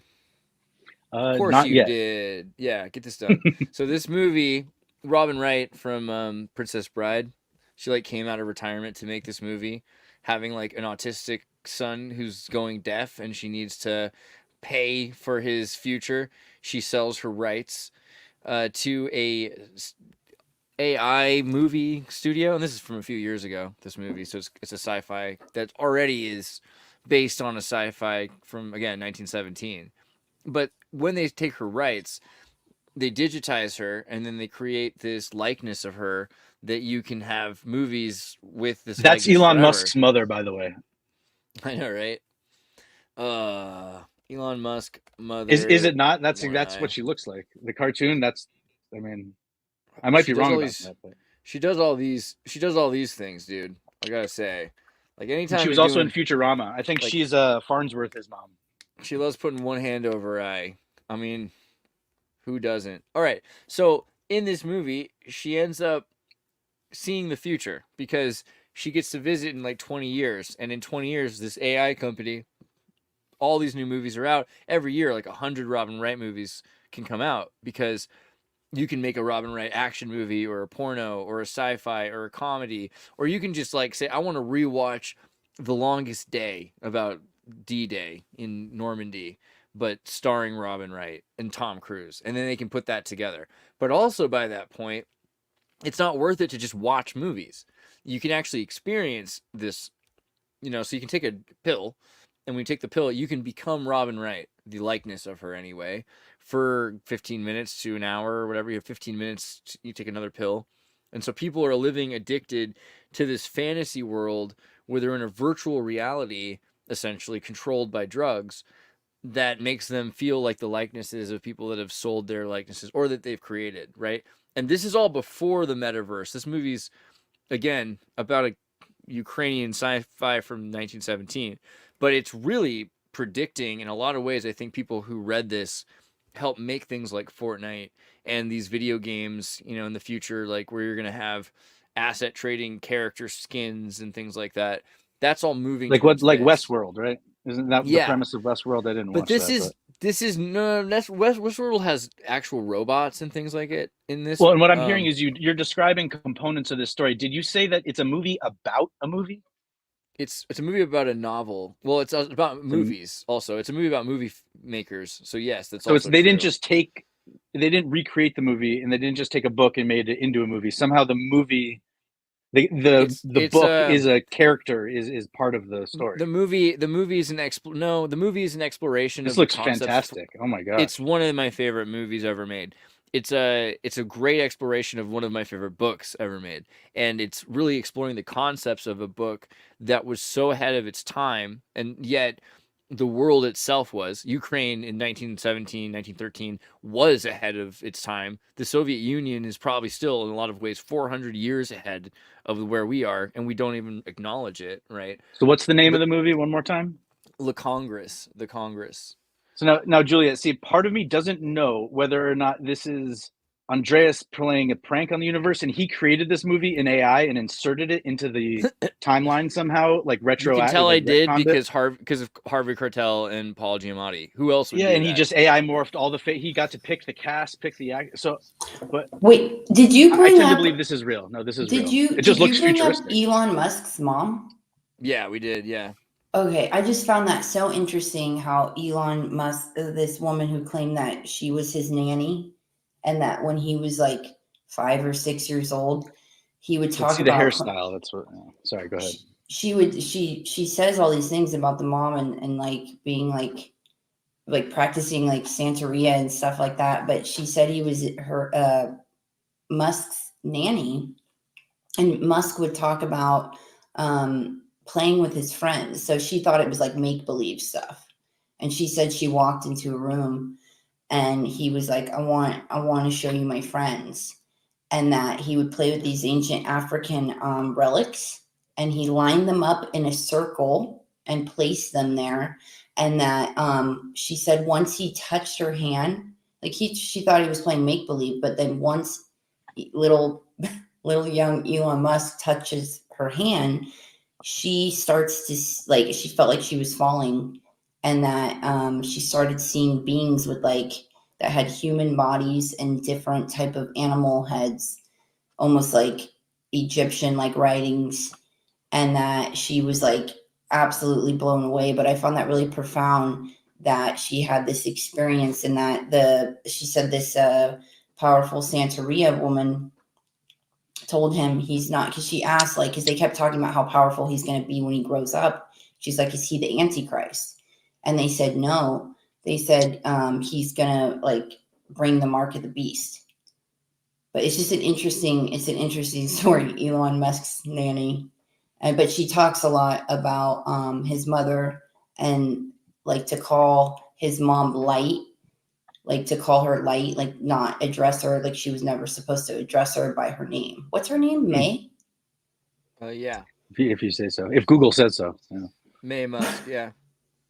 I just have a kind of visual memory. Cruella whatever it was, the cartoon image, as to how we got on the topic. There was a cartoon image of the movie from Le Congress. And like I said, this is a similar appearance to a character that appears in Futurama as Professor Farnsworth's mother, who's the nerdy scientist who's a genius. And at some point, there's the mother character comes into certain episodes, and it's modeling the character off of a real life personality without stepping on any toes by naming it after them necessarily. And it's maybe meant to be an homage as opposed to a dig. even though, because when you create a cartoon character and insert it into a show, like, of course there's going to be good things about mom and bad, she's like a tyrannical ruler, she's like the overlord, but I don't think there's really an attempt to make any commentary on the person themselves. It's more just Can you imagine if like powerful, like benevolent beings had moms that were like facilitating things at a young age? So, like, yes, like Andreas's mom, like he's going to unleash truth to the world, and he's going to do that, and making certain decisions their entire lives by guiding you to help facilitate your purpose path for that or combating that. Woo. Yeah, I heard the paradigm Isn't that the shifting. same as like the Olympic girls that have their like spines broken so that they can be like the best jumpers in a gymnastics game or like a room, and they don't take the gold home because their country's still Romania because it's the only way that they could be the best is to not get the gold. Some call it performance enhancing surgery, but I hear what you're saying. It does oftentimes occur. I actually know a guy. Outside of that context, Parents will drive their kids really hard on that, but like, how can they be sure they're and I would not never chiseling instead of growing? That's ridiculous. I actually know a guy that, like his father, he played for like the Raiders. He was the quarterback for USC, and his dad, from when he was in his mom's belly, literally was like, this kid's going to be an athlete. This kid's going to be an athlete. And like everything that was eaten, like literally trained him, like almost like super soldier, like to be this amazing athlete. And he couldn't have any sweets, any sugar, any of that. And so like literally from when he was in his mom's belly. So what happened was when he was, God, like 16, he discovered chocolate and sweets and sugars, like all these things that have been like, he's been guarded against. And so it like lit up, I think, things in his receptors. And, because your mind, when you have cane sugar, it lights up your mind similar to methamphetamine and cocaine. So it has a similar reaction. And like he got lit up, and then he would secretly eat those things. But then he ended up going to USC. And then he, discovered drugs, started partying, all that stuff, and kind of went way off the rails. But it was interesting because he had what it took to be like the greatest athlete ever. And here he was, literally bred to do that and wanted it. But, because he was so guarded against it, I think it had like such a severe opposite reaction. I can see that. I mean, I know. It's interesting when you say that things make the dopamine receptors fire, that sugar does, as though that's a bad thing. That might be the one natural pathway that's meant to be there. And that the story Andreas was telling about, they're eating food all day and then they eat these little pills of medicine. That might actually be sugar, and it's the only actual calories they're getting, and all the other food out there is just like experimental terpenes and stuff. It's but I noticed fake a lot of people sugars who and are sweeteners. athletes, And if like an athlete breaks a leg or an ankle or something like that, and they stop running all the time, then they'll get into like soda and like high caffeine things, and then eventually drugs, right? Because you're looking for something that can replace like a runner, dude. A runner will get in this zen place from running, and if you can't get back to that place because you can't run anymore and you've not been trained to breathe. Yeah, Russell Brand says you can make anything into heroin, and he made yoga into heroin. That's what he said at one point. Was he realized that he wasn't in a healthy place just because he. Dude, it kind of blew my mind how like people came out and were like saying that yoga is horrible. Like you're almost like conjuring. Andreas, I swear I've talked to you about this before. I feel like there's ways. I get it though. Like, so I had a friend who was like, if you do Kundalini yoga, you're not allowed back in my house. Like back when I was like 15, he was like so afraid of Kundalini yoga because he like researched on the internet. It's like it can cause pseudo-death and all these things. I'm like, dude, you're like, well, it can cause strokes, the child too. of a Weather Underground nuclear protester. I feel like you should be more open-minded than this. But with yoga, there are definitely circumstances where people will push out their crown and not ground themselves, and a lot of people don't ground themselves. In the West, you don't do a lot of sadhana, and so I think maybe it's just the opposite for some people too, but you'll get people that are unbalanced, and it's really dangerous to like build up that much energy and not be balanced with it. And I think that's probably something that is true, but a lot of people also are good at following orders, and I don't think. But so then they go to always martial wrong. arts Like, and Brazilian yeah, jiu-jitsu instead. somebody who's like Okay, some girl either who's like, I you're want to teaching make them my breathing techniques, which is going to give them too much kundalini and like awaken their spirit too much, like, or they're just going to go learn hand-to-hand combat. Like, no, okay. but like they can do both, and a woman can be like Yes, really and interested in doing that for the wrong. A man or a woman can be doing that for the wrong reason. They can be doing that just because they want to look better, or they want to meet a girl, or whatever the deal is, and it doesn't matter because it's a physical protocol that you're functioning. If you're doing all the work, and then eventually changes happen, and they're positive changes. So a lot of the time, if you're doing all the right work, but a lot of people don't do that. They'll be like, I just want to do yoga, and I'll leave right before sadhana, and they don't take it seriously. And I think that's I just realized like Stefan's the perfect person to bring this up to. Like, don't you own yoga studios? Aren't you a yoga instructor? Like, what do you think about this? It's a yogurt studio. No, it's still a carrot on the stick for me to get back at the helm. But yes, that is my plan in the forthcoming future here. No, but how do you feel about people saying like yoga is demonic? It's not good for you. What you were describing as like a generational thing, and like, what does it mean to expose?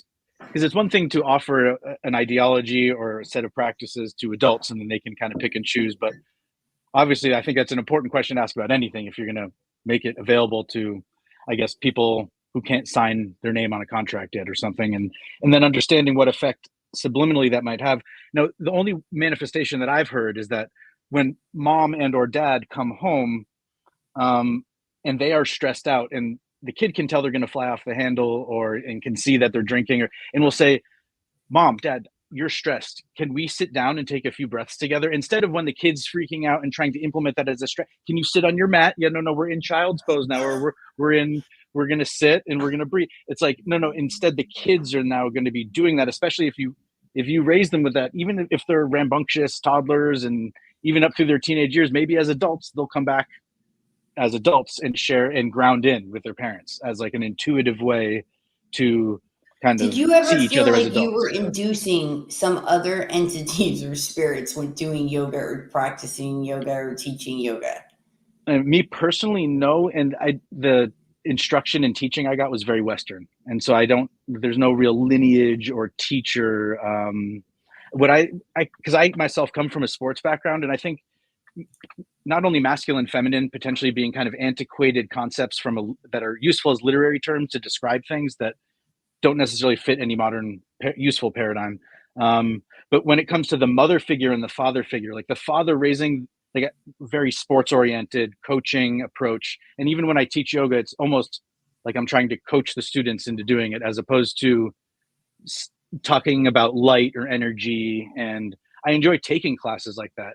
It just doesn't, at this point, it's not part of my repertoire. I kind of tend to go more of like the yoga fitness route, where there's even like weights in the class. There's a cardio section. And, to some people that would be sacrilege in and of itself.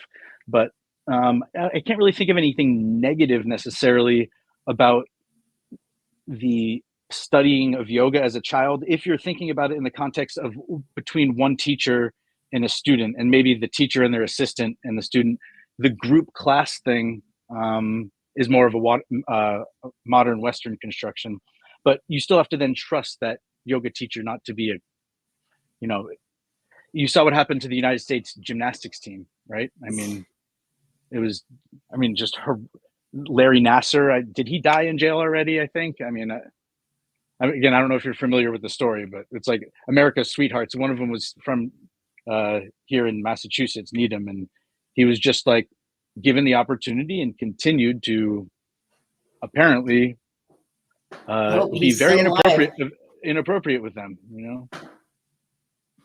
Yeah. Andreas flashed his wiki. I have no idea who he is. Talk about a scandal that disappeared. Wait, no. Why are we talking about Epstein? Is because it's too heartbreaking to think about, right? America's sweethearts, the gymnastics team. It's one thing the costumes they make them wear. Oh, the women have to have an artistic portion in their floor routine, but the men don't. And it's instead of just being an athletic competition where you're measuring might against might, the best against the best, there's some sort of subjective thing where the judges are judging your artistic flair and, like how many times you shake your booty while wearing certain clothes on a world stage that have nothing to do with the triple flip you're about to do in reality. And then again, the story, we want to talk about Epstein's Island and all this stuff. No, Again, I'm not even going to ask Andreas to Google it or pull it up. But no, what a terrible thing to think Yeah, about. I mean, And I that don't want to offend happened. anybody, but I'm against it. And as like a male in the yoga space, my instinct is to stay as far away from any type of situation in which that could even be implied, or because every male We that has definitely been have like a famous in the yoga weird, space ended their career with some sort of scandal where they yeah, were but like that seems taking weird to me advantage of also, something they right? shouldn't have Because been. that seems really weird to me also, though, right? Because we live in such a puritanical culture that's sexually repressive, and sex is looked at like a property that's exploited by the individual. And so it's really not the, I mean, and people get upset about that because they're like, well, then what's your alternative? Become some like polycule in a wheelchair in San Francisco? Obviously, there's only so many options.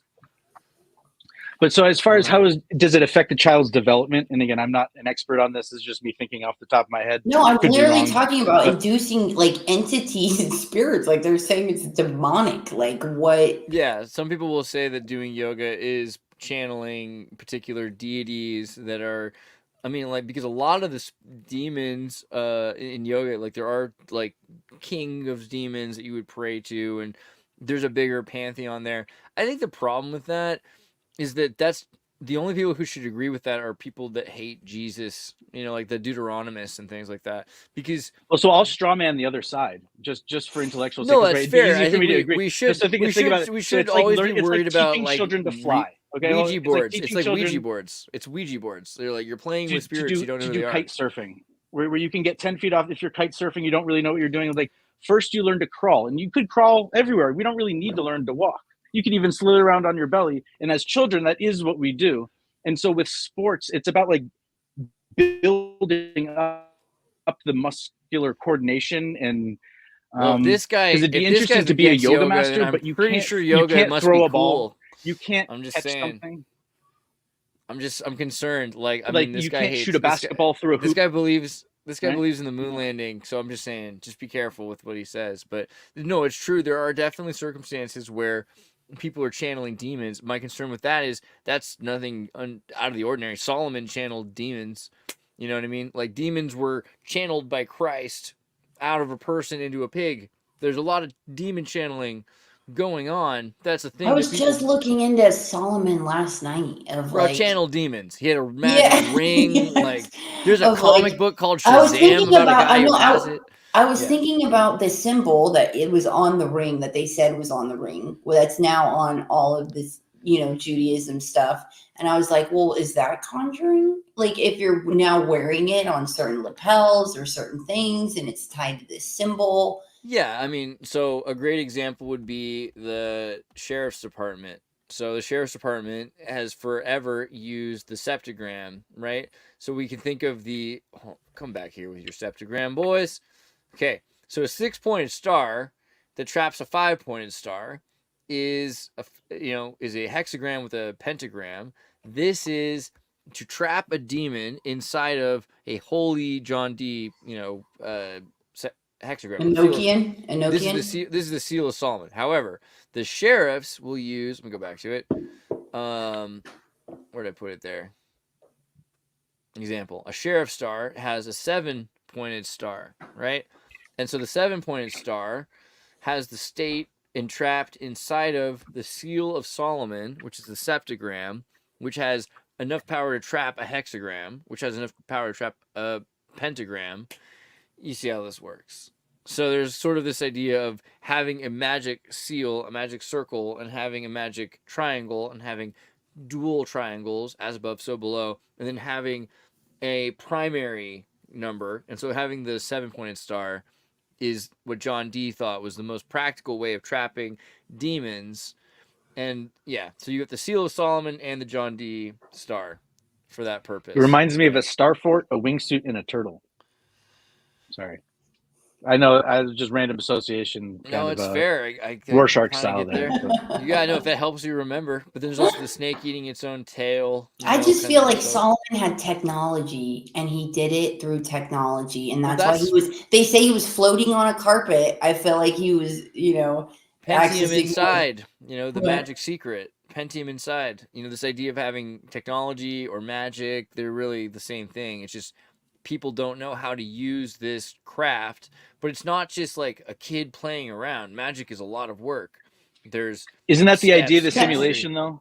Well, Is that we are think too allowed to about feel like the we're planets, discovering? like of showing that, like of tapping into the planets, you know, of how they rule over certain things. And it seems like a lot of these magic, like rituals and stuff, is utilizing the energies of the planet. And if planets are an ancient technology, which I believe they are, that provides us like a system, a program that organizes. Don't skip over that way. The planets are ancient technology. Okay. Yes, planet. I always say that, and it's just something I really don't have any evidence to back that up. But I mean, that's most of what. No, that's fair. Like, look at the it's one of Sufi, it's like the Arabs all talk about luminaries and the idea that these are geocentric satellites, essentially. Like the word satellite even comes from that idea that these are luminaries. So they're both realms being used by gods. But what does that end up meaning if gods are really just Dajil or the Jinn?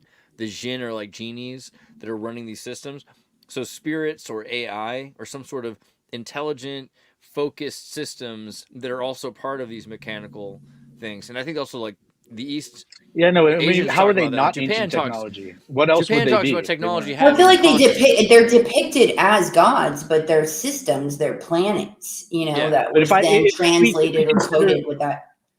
Yeah, if we consider psilocybin a type of technology that is encoded in the DNA of mushrooms that has been preserved throughout time, and it's an They're ancient using technology fungi for like supercomputers. They're literally Right, but using so- that. So if that little molecule is definitely technology, then a planet is definitely, again, it's not that it doesn't imply a maker with hands and fingers like in flesh and blood, but it's it is a type of, again, technology. I feel like we could try to come up with a better word, or I don't know if the English I don't language know. has I mean, one. like, because corporations become persons, and if a person is immortal and can become all knowing, all wise, all powerful, isn't a corporation potentially capable of apotheosis and becoming a god? Right? Like a corporation right? might Oh, be I love it. immortal. Right?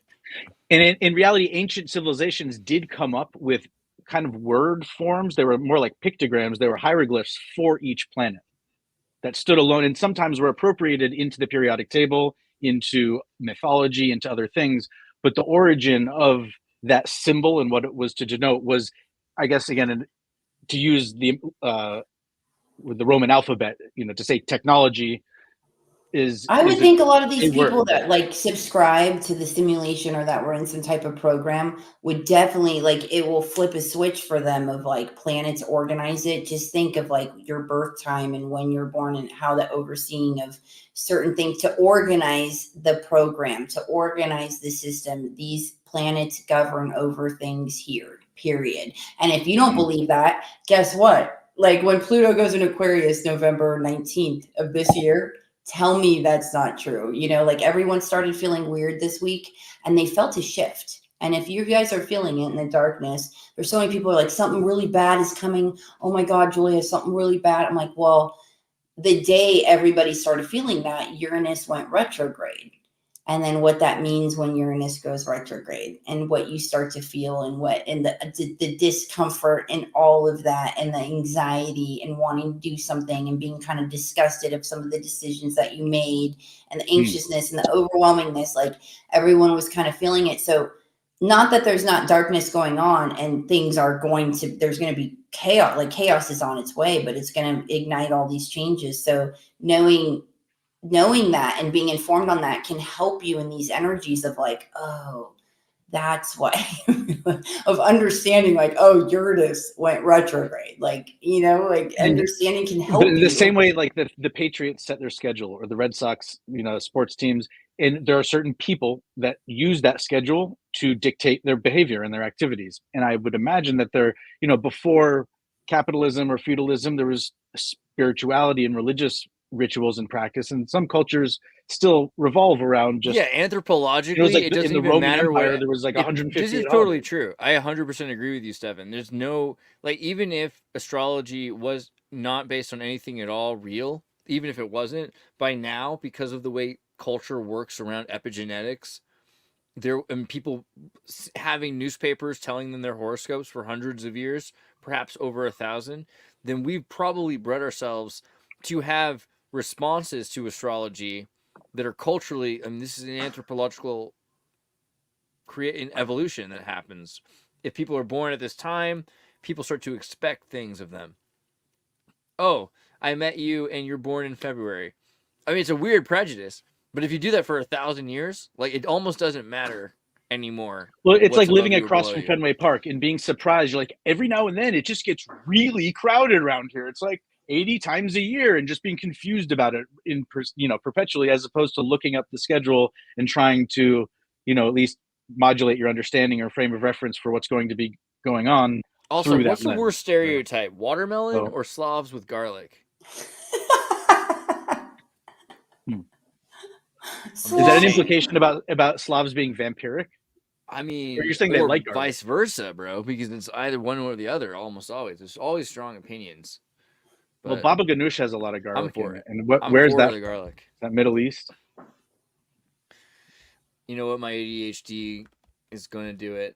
I'm kind of curious. All right, Julia. Apparently, Roseanne made Baba Ganoush for you think of something profound, Julia, while I look up the genus of the garlic algae. Oh my god, let's talk about the garlic tincture that I tried. Your dad tried. Oh my god, that Raphael got into it. Oh my gosh, talk about the ultimate nootropic, you guys. Like, there's a reason why garlic is on like Tutankhamun's tomb. Like, it's where he was buried. Like, and they used to have like bouquets of flowers instead of flowers. It was literally garlic in the ancient times.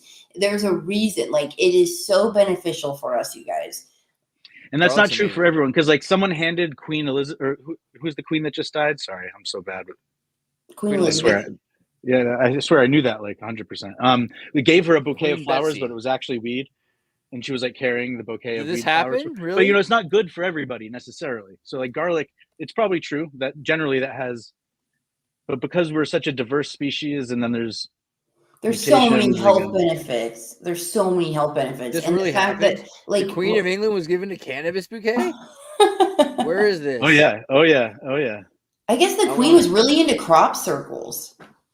She was known to be a smoker. Her posture showed that she was rolling her own joints all day. That's why her shoulders were all sloped like that. Yeah. I could see that. I don't know. I think probably not what's going on, but I'd like to see her holding a can. Is this it?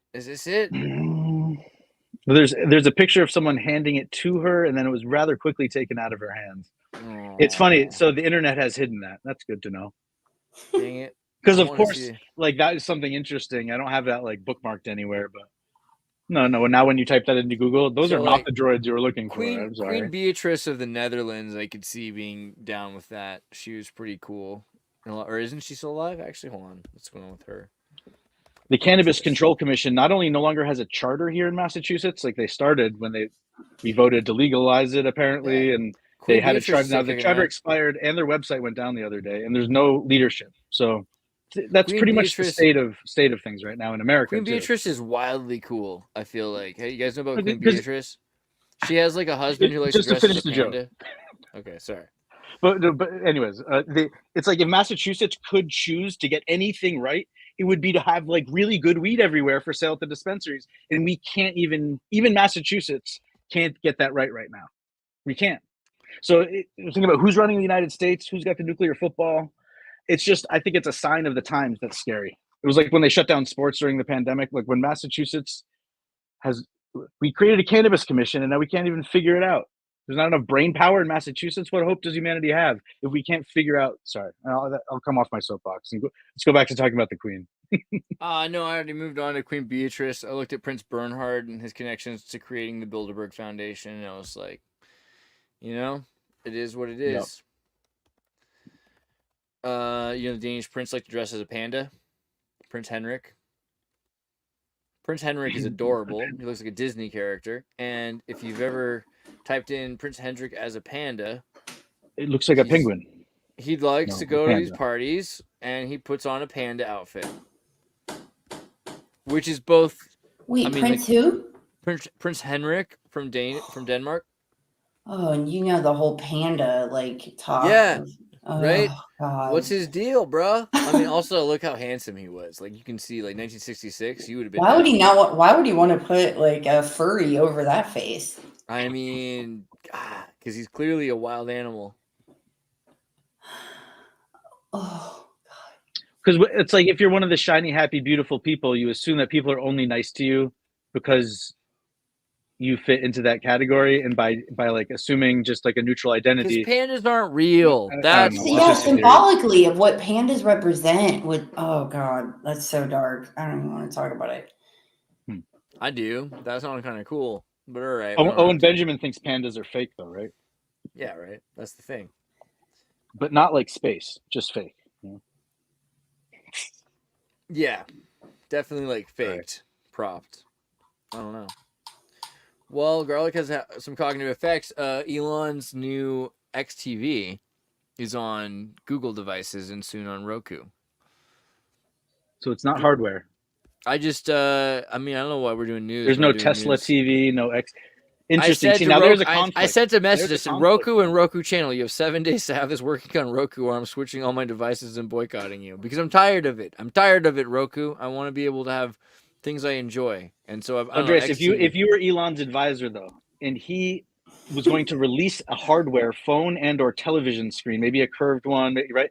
And would you release it under the Tesla brand or the X brand? So could you? I'm not a Andreas should be Elon's advisor. I'm not an either or guy, you know, and I'm also like I'm a horrible advisor because traditionally I've been very Diogenic about it. Like, and you know what he said about in a rich man's house there's no place to spit but the rich man's face. You know what I mean? So I don't know if someone were if like Elon Musk asked me like about how to handle. It's like I've got this idea about releasing a black box device. No, hold on. Yeah. If Elon Musk told me I've got this idea to release a black box device of some kind, you know, and I have black box is different than is a black box slap the same thing as a TV? Any kind of box, like anything that you're like, it's a can. True, it's like a soda can. Is okay. There's no reason. There's no reason. So what do you want to do? You want to have the Chinese manufacture a thing for you that they're gonna half the time sell themselves. What are you doing? Like you don't manufacture a thing. What you do is you make sure that Roku and Google, the things that are being sold already, have your virtual space promoted somehow. That's really so. You have producers and you have sponsors. So you've already got social media producers making content. Let's just say theoretically, there's like to get that out there. A whole bunch of banks that Elon owes money to through the corporate. Like when he bought Twitter for $44 billion, he didn't just like buy that out of pocket. There's like a whole bunch of people that have to agree to move all this money. It's probably still not done moving. And in the meantime, they're trying to figure out how to make money, with the brand. And so you have like the board at X saying, look, you should be really releasing a black box, as you're saying. I don't think it could affect the brand. I think CEOs. I think that's like the Silicon Valley euphemism is if you release a black box, you release like a Microsoft product, you release a thing that the companies can understand. You know, you put out a server, they can put it in a rack. That makes sense to a company because it's secondary market. But that's not what this is. This is like the Facebook thing. It's saturation of social opinion, trying to get as much influence to people as possible. So what you want is you want your app to run on a shitty TV from China or Romania. That's all it is. Yeah. Like you want to make sure that as many people as possible have access to this app, and that the app can do things like translate videos to your own language. You know, that's all that you really care about if you're X right now. What's the one major news corporation at this point, I would call them, that operates without an app? What do you mean? InfoWars operates without an app. They have a website. It's one of the only websites I actually still go to. Everything you access through an app, other than like your search bar. InfoWars does have an Android app. It's you know, and that may be true. That may be true now. Like they don't necessarily have it on Play. I don't think it's on the Play Store, but you can. And is it on? It's not on Apple, huh? No, but you can definitely download the app if you wanted to. But yeah, it makes more sense just to do everything through HTTP. I mean, HTML5. Where are we at now, by the way? hold on, HTML5. Where are we at? We're at like HTML. You just started speaking Mandarin to me, by the way. But. So, sorry, I nerded out for a second, but like no. Consortium and I like try to Project learn Looking myself Glass. when you go on these rants. You know about like the Project Looking Glass idea that there are ways of looking in the past and the future, and one of them is having a compliant language of hypertext, right? So HTML5 is the most recent one. However, HTML6 is coming, I'm sure. There's no article about it. Let me see. HTML6, when is it arriving? You can imagine probably in the next like 3 or 4 years, there's going to be some HTML6. But in general, we already are at a point where you can send information from the past to the present. It's really harmonized. And if someone can't understand it, they can download the packets with HTML1 to understand HTML5. So hypertext has gotten to a point where it's inferable.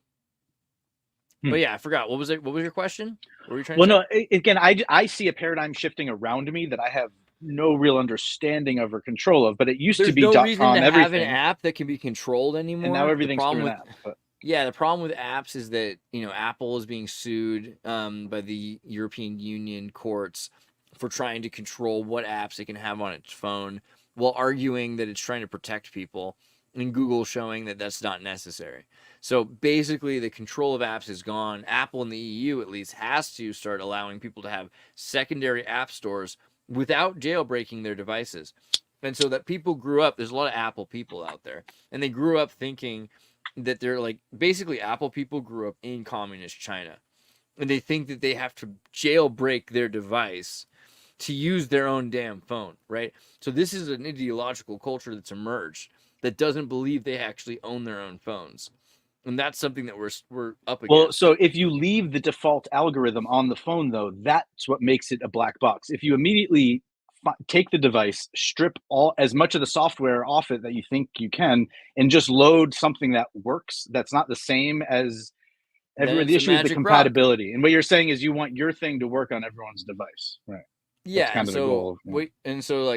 So you can do that if Google allows you to have it. And so a lot of people have Google-based TVs in Europe. That's pretty common. In America, Roku is very common because you have like Midwestern boomers that couldn't really adapt, and so they got a Roku device, and it's simple, right? So Roku devices should have access to that app, and they do have access to Odyssey and some other things, and so there's potential. But they didn't put Rumble on Roku. And so the likelihood of, if you don't put Rumble on Roku, will you put in, there's advertisers that push against it because they say, oh, well, they're going to show things we don't want our audiences to see. But so what's really happening there? Rumble's going, we're going to bring people to your platform. You should pay us so that you can carry our content. And they're saying you need to pay us to implement the compatibility with your company as an upfront cost, probably, that you're not willing to take on because you don't really believe in your own staying power. You're just trying to make money. Right. And there's also neither of those things might be true, but that might be the impasse at which there has to be some sort of individual contract, it seems, between these different platforms, whether it be Disney Plus or. And by the way, yes, it's like E.D. Carl's Jr. It's like from Idiocracy every time we say it, But you talked about Carl's Jr. Carl's Jr. gifted me like $10,000 when I had my first Holy Communion. Carl Karcher. Really? Yeah, he was there, and he literally looked like the famous star. But I thought you were talking about the restaurant. You're talking about the person. Okay. Yeah. Well, the guy that started the restaurant. Yeah, he went to my first Holy Communion because my dad was a baker, so he had a lot of these accounts with his bread. That's right. And yeah, he was there. It's pretty base. All right, I like Carl's Jr. I like the guacamole $6 burger from 2007. Linda Yaccarino, who is the NBC Universal creator of Peacock, is the new CEO of X, right? Not super new, but like for over a year. And I think that's going to be the reason why X TV is going to be kind of wild, because this might be like if you think about it, like most people right now, that's another thing, YouTube, streamer partnerships ending, a bunch of people. What else is associated with X though? If something's X rated, what does that mean? Yeah, exactly. It's like And so a lot of these content platforms are very I wouldn't say they're kid friendly necessarily, but it's not. Like we said earlier, like YouTube is not the best place for live streaming. If you have an already existing audience, you can usually continue live streaming, but it doesn't really promote you. It's impossible to find live streams. It's sucky. So a lot of the people that YouTube hired, a bunch of people partnershiped with people to make them exclusive YouTube streamers. Their contracts are ending right now, and they're all first day it's done jumping back to Twitch. So there's like Twitch isn't that great, but Amazon runs it. So we're at a point where YouTube live streaming is dying, and what's more likely is but what if Elon brought the Man Show with Joe Rogan and Jimmy Kimmel back through the X platform? That's what I think. Where you have the opening of the show are chicks jumping on trampolines, and if you don't want to watch that kind of content, that's fine, But like, there isn't that kind of content available at the moment, and again, it's like one thing to actually, to actively. Julia, we don't have to film it, but we should definitely hang out and jump on trampolines, squad. Yes. Yeah, actually, I did. Yeah, I met. And then there could be the girl show, the woman show, and they could have dudes jumping. Julia on trampoline is so good for the lymphatic system, you guys. Jack O'Neill, the wetsuit inventor, he got rid of his stairs and only had a trampoline. That's how he got up and down his second story in his house when he's 90. When he was 90. Yeah. No backup plan, huh? Honestly, I'm willing to do any trampoline in slow motion anytime. Based. I feel like it's like a really a female Randy Savage of like, you tell me when to jump on a trampoline in slow motion. I will be there. Brother. So see, the new meta thing to do Miss is to ask Elizabeth, Andreas, but you can Randy Savage harder.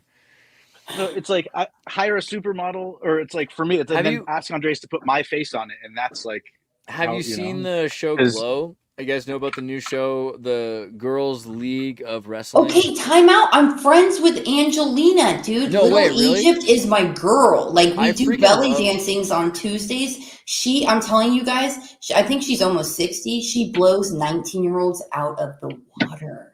She is gorgeous, and the way she conducts herself, but she was in Glow. She's one of the first female wrestlers. Like, dude, you will love her, Andreas. It's about to be her birthday. Let's talk to her about how great this show is. The show is actually self-aware on a like really deep level about we're going to create a wrestling show, and they hire a soap opera star who's like, oh, I get it now. I never knew, but wrestling is soap opera. It's all about the lore. What's with the chick in the bubble? I'm so intrigued already. Like, because they're all trying to they're all trying to figure out like how to do a wrestling show. And you got a guy who's like done sci-fi big boob like movies, but he doesn't understand how wrestling is more like para-reality, and it really is deeper because he wants it to be all about lore, but he doesn't understand every wrestler does have their lore. That's what they are. They're this crazy backstory.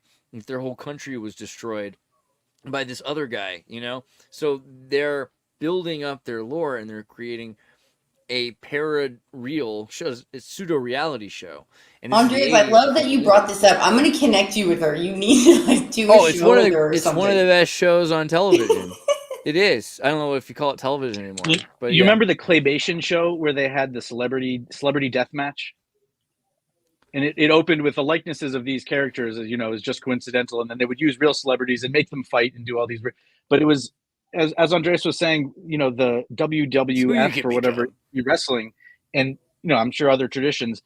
The Cold War was like played out in the ring on stage, even if it was like 10, 20 years later. It was like the big Russian against like Mr. America, and it was they would have people cheering for one or the other, and like the Twin Towers thing. The storylines they would pull from reality too, and I don't know.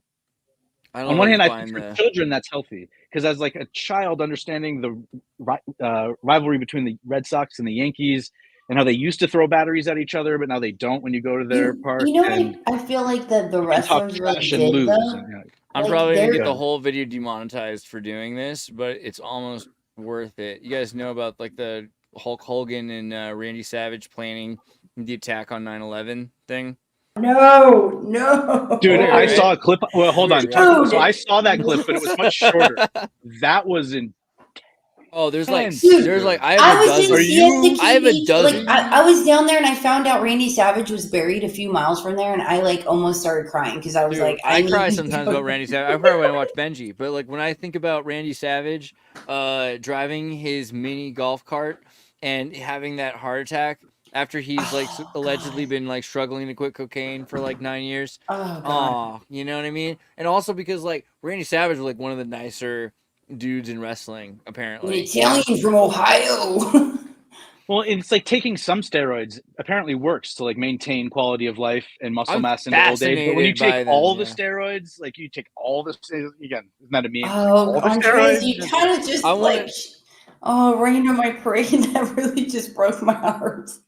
The fact because what Andreas brought up earlier about cadence is so important, and I think that when some of these wrestlers said some things, it holds a power of how you say things and the cadence and the breaths that you use. That's why Ric Flair and Randy Savage, I mean, it's so effective, brothers. Like if people could start speaking like some serious knowledge that can help people in those cadences, I think we're because normally you're like he's putting her in a headspin, he's getting on her and he's getting on his knees, like, oh dude. The new paradigm is like Joe Rogan announcing a marriage like that instead of I wonder what that would sound like. Proposing, he's pulling out the ring. I think you should pull that out with some of your Tartarian points. I think you should just say it in that tone. I think it'll help convey it. I wish you would have done it on the Lower Lodge. That would have been perfect.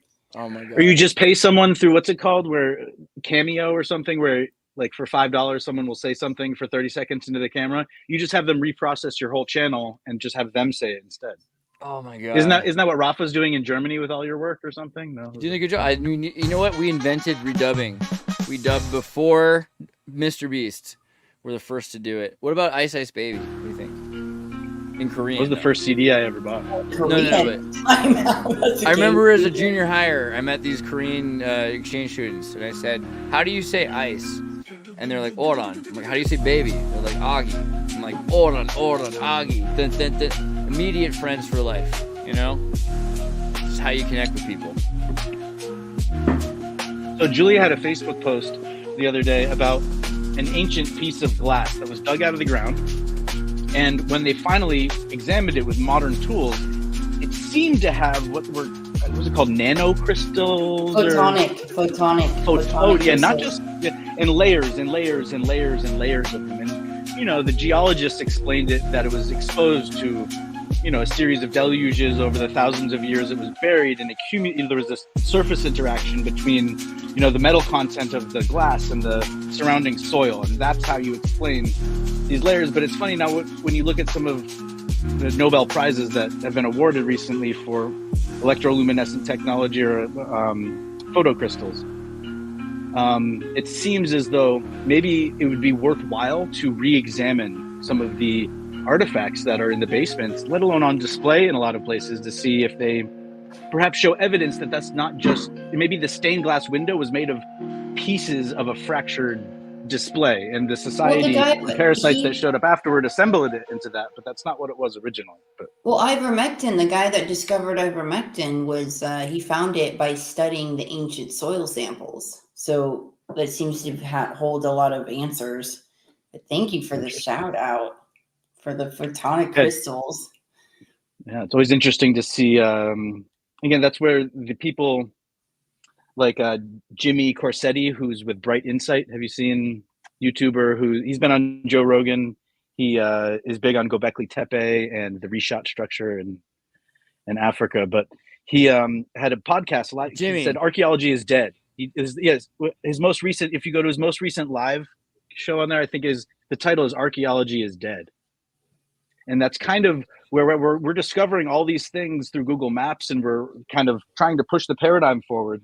But it doesn't seem like academia has any ability to kind of cooperate constructively, and it's frustrating. I actually did a show with somebody, and his name is Dennis Glamby, and he had some profound insights on Karahan Tepe. And he actually has a 3D presentation. You can go to my channel on YouTube, Julia Kamen, but you know, he's a very interesting character and everything. But I started on that video. I got comments from Hugh Newman and his girlfriend that were very much like, I don't know. They're like, clearly these people, well, not him. Hugh was very respectful. I would probably vibe with him and connect with him. But his girlfriend, JJ Ainsworth, I'm not familiar with her work or her discoveries, but apparently she was saying like, oh, well, these people haven't been there. And it's like, wait a second. If she had seen the whole thing, we'd say that several times. But what he was saying, what Dennis Lambie was presenting, was that water was poured into Karahan Tepe, and they used it to stare at the stars and to do certain things as a mirror, of having it as a mirror. And for me as a stargazer and the experiences I had with receiving data from that, of course it spoke to my soul. But what I'm saying is like they were commenting, saying things of like, and it's like, well, my boyfriend wrote a book and on Karahan Tepe, and he says this and that. And it was like, okay, well, we know the owners of the land. I was like, okay, well, what do you think it was used for? And you know what she said? She was like, buy the book. And for me, it kind of set me off to where I was like, you know what? There's going to be people with horrible cell phone reception within a cell phone in a closet in India that's going to have profound discoveries on sites that they never had access to. So first of all, it's like these next few years of the profound intuitive discoveries that people is going to come through to them, and the information that's going to be revealed through each and every one of us, regardless of race or money or anything like that. So, to feel territorial over a site and of like, well, we've been there, we've written books on it and this and that. It's like, okay, well, what do you think it's used for? Okay, you can't tell me. You don't know. So why get territorial over somebody coming out with a theory or something they're getting? And what I hear in India, they do teach a lot of history different about world history and the context and the order, not the order of civilizations, but where the root of technology and knowledge came from and their evidences for it. And they don't, on one hand, getting it validated by the Western scientists is kind of a version of getting it accepted as part of the canon of human history. I don't know. Yeah, I think what you're saying is kind of not. It's like a call to arms, and again, not about fighting. I think it's normal to have multiple ideas of what is true. Right? Like, so you have to have. Well, it's not just that. It's that you have the outdated truth, which people need to continue to have a stable society, while you have the experimental truth, which people know in laboratories and universities. Someone might say in school, hey, we know this fact that your parents don't know, and we're not going to tell your parents. And you're going to grow up knowing that thing and just knowing your parents don't know that about the future. I think that's happening a lot more than ever before, where we're just comfortable what Julia was talking about was astrological alignments that were embedded in the soil. So Galileo did make a satellite computer, and what it meant, it wasn't a computer that got launched into space as we think. So it was a way to keep track of the astrological alignments of like 5 or 6 planets or something, and have it recorded with a stylus somehow on a graph, and to keep track of them. So that was a computer was like a set of gears, mechanical gears, before it was actually like a computer during the space age, or and even before the space that, race, a computer was Aristotle, right? Like a computer was a person that computed. So a satellite computer. So imagine them like leaving medieval Europe with this like, oh my God, we mapped the stars, guys. Guess what? And then they show up a place and they're like, okay, let me show you something. And they dig something out of the ground and it's got astrological alignments. It's like, yeah, you're not the first freaking ones to figure out and like map the stars. Like that's a cool machine you guys made. But like we worshipped the study and practice of like, and revered the wise men enough to like build these and then bury these giant structures, so that when you idiots always show up pretending you've reinvented the wheel, we're like, here, just watch. It's like there's like civilizations everywhere. There used to have been trillions of not humans living everywhere. I mean, we don't really know very much about the fossil record. Is very limited. Look what we're talking about, though. Really quick. I know we got to go, Andreas, but like this is a pit of penises. Okay, literally. Okay. Penises. So the fact to get territorial on what you think a pit of giant statues in the shape of that, like, come on, like, how could you even get, like, oh gosh, I want to get. Can you like run? Can you really run like with the, like that would be? I would wear the T-shirt, pit of penises, and pit of penises, like better than drain a swamp, really. Yeah, I mean, for me, I was like, oh, goddesses are gonna have this like pool of like, hey, goddesses, let's go and soak in this water with this. Little did we know that wasn't water; it was menstrual blood filled with penises. Right. Yeah. Sorry to be so specific. I'm sorry, Stefan. Well, in Massachusetts, there is like a yoga destination, and there's no men's spa. There used to be, and then they like did some construction and put an elevator there because of like ADA reasons or something, and all of a sudden there was just no men's spa, and there's no co-ed spa. Like the women have one and stuff, and like, but like no, the men don't have one at that yoga center for whatever reason. That last one I really wanted to cover and I didn't cover earlier was that they're going to sue Disney over the Snow White remake.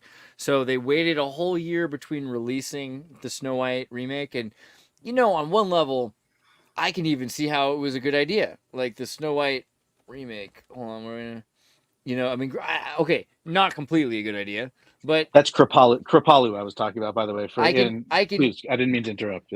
I think it's cool that like the idea of having CGI, they're gonna have CGI dwarves with a human. I could see that as being kind of similar to as Song of the South was the first film to have animation and humans, right? First full-length film because Disney did the Alice in Wonderland series, but this is kind of a new thing to have the all CGI world with the girl and it's interactive, and that's not a bad idea. The problem being that in the original song, she's like, so that's a real still frame from the movie then, huh?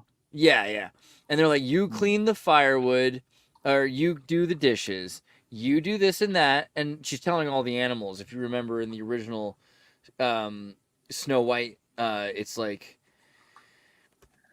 But are you saying that it's totally ridiculous that a small person could marry a larger person? No, what I'm trying to say is... What if there was just a different form of polygamy? That's not the issue at all. No, the polycule is fine. The only way we can explain what we're seeing is Snow White and the Seven Dwarfs. Those are her husbands. The polycule is fine. No one had a problem with the polycule. The problem was that originally she comes in, she needs a place to stay, she offers to help clean, she has a bunch of friends from the forest, she organizes the deer and the birds and the squirrel, and they do dishes and clean the house, and she picks up the broom, and I'll pick up the broom, and I'll sweep the broom. That's whistle while you freaking work. It's RB at Mock Fry. She's going to pick up the broom. The problem is, in the new version of the movie, let's go back to the remake, she's telling these dwarves, she basically comes into their home, right, without being invited. She offers nothing. She then tells them, these like misogynistic, lazy dwarves who clearly can't even clean their own homes, and it makes you wonder, like, how are they possibly good at mining if they can't clean their own homes? They can't dig if they can't clean. That doesn't make sense. But no, she tells them, you pick up the broom. That's the big line. So like she's telling them in their own home that they need to clean up, and she takes over their lives. And this is the beginning of this whole thing, the continual destruction until finally all the male characters are just CGI, right? No actual white males were used for this movie. Oh, goodness gracious. Like, think about it. So it got to a point where they're like, oh my God, we're going to get sued. So they took a year off, and a lot of people thought it was a year off so that they could, hopefully get the audience. So what you're saying is for this version, they didn't go find people and then force them to get facial prosthetics and limb lengthening surgery or shortening surgery so that they would fit the role, with the promise to turn them back after they were done, right? Which is sad considering what Disney did for Willow. Yeah. I don't know. Oh, that's right. You had a Willow bit. I haven't seen it. Well, I mean, long story short, there will never be another good Star Wars. There will never be another, chance for Willow to be good. You know what I mean? Like, this was a lost opportunity. Kathleen Kennedy, and I'm not here to do that. Like, I started this show off by saying, say something positive about Whoopi Goldberg, and my next tweet ought to be, say something positive about Kathleen Kennedy. But Oh my God. Because the lost opportunities are wild. Like, if you imagine, they were gonna. it's like genocide. The level of lost opportunity that Kathleen Kennedy is committed to this world where you're like, here, you were given everything and you can do anything with it. It's like genocide to destroy that much opportunity. It's crazy. Like, wait, right? what's your response to Whoopi Goldberg? What's your Goldberg is something cool. positive about Whoopi That's right. You Goldberg? asked me, and I always forget to reflect it back because I think usually I tune in because I want to hear what Andreas has to say, anyways. I did put up a tweet about it, and so we had a few people that responded. She was a good supporting actress in the 90s. Extra Zero said, I said, Fatal Beauty, 1987, a Tom Holland film starring Whoopi Goldberg as an undercover cop who prefers using forceful words to deadly force, and Sam Elliott as a professional bodyguard who's traded his conscience for a paycheck, a steady paycheck. I think that one's a pretty good one. Andrew Vegas said, her lack of eyebrows make her so mysterious. Ooh, that's right. No eyebrows. Good one, Andrew. And who else is bold enough? Who else has that look, right? I was really hoping that I would get something from David Plate. I think David Plate's probably working right now. 7:23. Let me see if we cold call him. Like, all right, we need a quote. We need to release this quote immediately. That might be true. Where's my phone? I might do that before. That might be the way we end this, if I have to. All right, let's just really quickly. We're like Whoopi Goldberg, go. Some people, after you get a facelift, your eyebrows like get relocated, so you kind of have to always pluck and/or wax and/or laser remove them, and then get them either tattooed or reimplanted back where they're kind of supposed to be-ish. That's one theory. And maybe again, she might be 120 years old and just eventually learn to like slide into society as like a new person. One of my favorites is that Whoopi Goldberg had a great. I don't know. Whoopi Goldberg had tremendous opportunity as a Star Trek character. Didn't she live by Cornell University? How do I know that? Like, the fact that I even know that is alarming. Like today, I was like, oh, today I looked at the date today. I'm like, oh, September 2nd, it's Keanu Reeves' birthday. And then I was like insulted. Like, how do I even know that? I'll read something. It could have been forever ago. And when it comes to birth dates and dates, it just sticks. Well, so why does it seem futuristic to have no eyebrows, though? Is because I first saw the look on Star Trek, where she was the counselor, and she may have already been rocking that look. Like, somehow it made her character until you're figuring out why. Why does she look so different? What is different about her face? Genetically just doesn't have no eyebrow. And yeah. Is that true? Yeah, genetically she's born without eyebrows. So that's the thing. I don't know if I can get David. He didn't seem to. All right. Well, I think Whoopi Goldberg has a house in Ithaca, New York, which is right by Cornell. How did I know that? It's weird. So, do either of you, in your personal lives, know anybody that does not have eyebrows, like genetically? Yeah, I know a couple people. Interesting. And my circles are, yeah. It's just so interesting, right? Because it's a paradigm that's presented through media of this is a type of person too. And it seems so specific. It's a genetic difference that, I don't know. So I mean, this is probably the wrong time to say it because without like David, it's evidence of bottlenecks to justify it. But what happened was, for me, David Charles Plate, my friend and co-host of Think Tank, was banished from Facebook and almost woke. Like, he talks about RFK and he's kind of a blue, right? And he's the kind of guy I expect to meet in the train in Auschwitz someday. You know, like, we're both going to be arrested, you know? He'll be on one side. And so we become better and better friends. But there was a point when we were more dynamic and he would have thought of me as red and him as blue or something like that. So David Plate, he published a thing saying, I sympathize with Whoopi Goldberg. Because Whoopi Goldberg had been canceled at the time because she had said, aren't Jewish people white people in regards to the Holocaust? Isn't this not necessarily a race thing, but a class thing? And they're like, oh, you can't say it's not a race thing. It's clearly a race thing. And she's like, yeah, but did they look different enough that it's a race thing? Because isn't it more of a social ethno-class that's created? Which is actually a bizarrely clever question for Whoopi Goldberg. Well, is what you're saying is Africa's going, well, like, we didn't kill all of and round up all of our Jews, but it seems like, because right, when you see all the pictures in the Holocaust, at least the ones that make it into the textbooks, it is white people. But the off-color joke that I've been making is Jews kind of used to be known as dark-skinned and poor, And even if they're wealthy and white, still kind of nobody. Every now and then they get under people's skin, or for whatever reason, there's outbreaks of anti-Semitism. It was an interesting thing, and she backpedaled, obviously, because if you work in Hollywood and you are asked to apologize and you're paid to, you might as well do what you're told. Otherwise, you're not doing your job. So I can see that. However, David, he came to the defense. Like, I can understand this argument, and as a Jew, because he's Jewish, I can sympathize with how she could see that. And from my historical understanding of Europe, particularly his family from Sweden, there is precedent to this argument that Jews were not looked at necessarily as a separate race, but as a part of their culture that were, globalist, capitalist, excessively successful compared to other generationally invested families. Wait. So that's never been the paradigm. No. Jews were not known to be successful before 1900. In Germany, there was the tradition of saying the fat Jew, the skinny German. This had come to happen. Okay, and that may be particularly, and this is only true of particularly Ashkenazi banking jewelry families in 3 or 4 major cities. Yeah, banking existed before 1900. But most of the Jewish families weren't Ashkenazi in Germany. There's a lot of Sephardic Jews who were very poor, and it's important to understand that even today, a lot of the time you'll meet somebody who thinks the Jews are just super rich. See, I don't even know this about my own. Okay, yeah. Yeah, I mean, there's a lot of different kinds of Jews. Growing right? up, it's not like they're all just one. They're not like you guys are all just let's all get along and be friends. That would be the ultimate Reform conspiracy. Judaism. They dumbed it down and they said there's Jews and there's not Jews, and then only when you were 14 did they try to explain You vaguely remember something about that 12 tribes thing. Went to Hebrew school. They didn't teach you Hebrew at Hebrew school, but it's like the Old Testament though. So in a Christian society, you're saying the Jews were seen.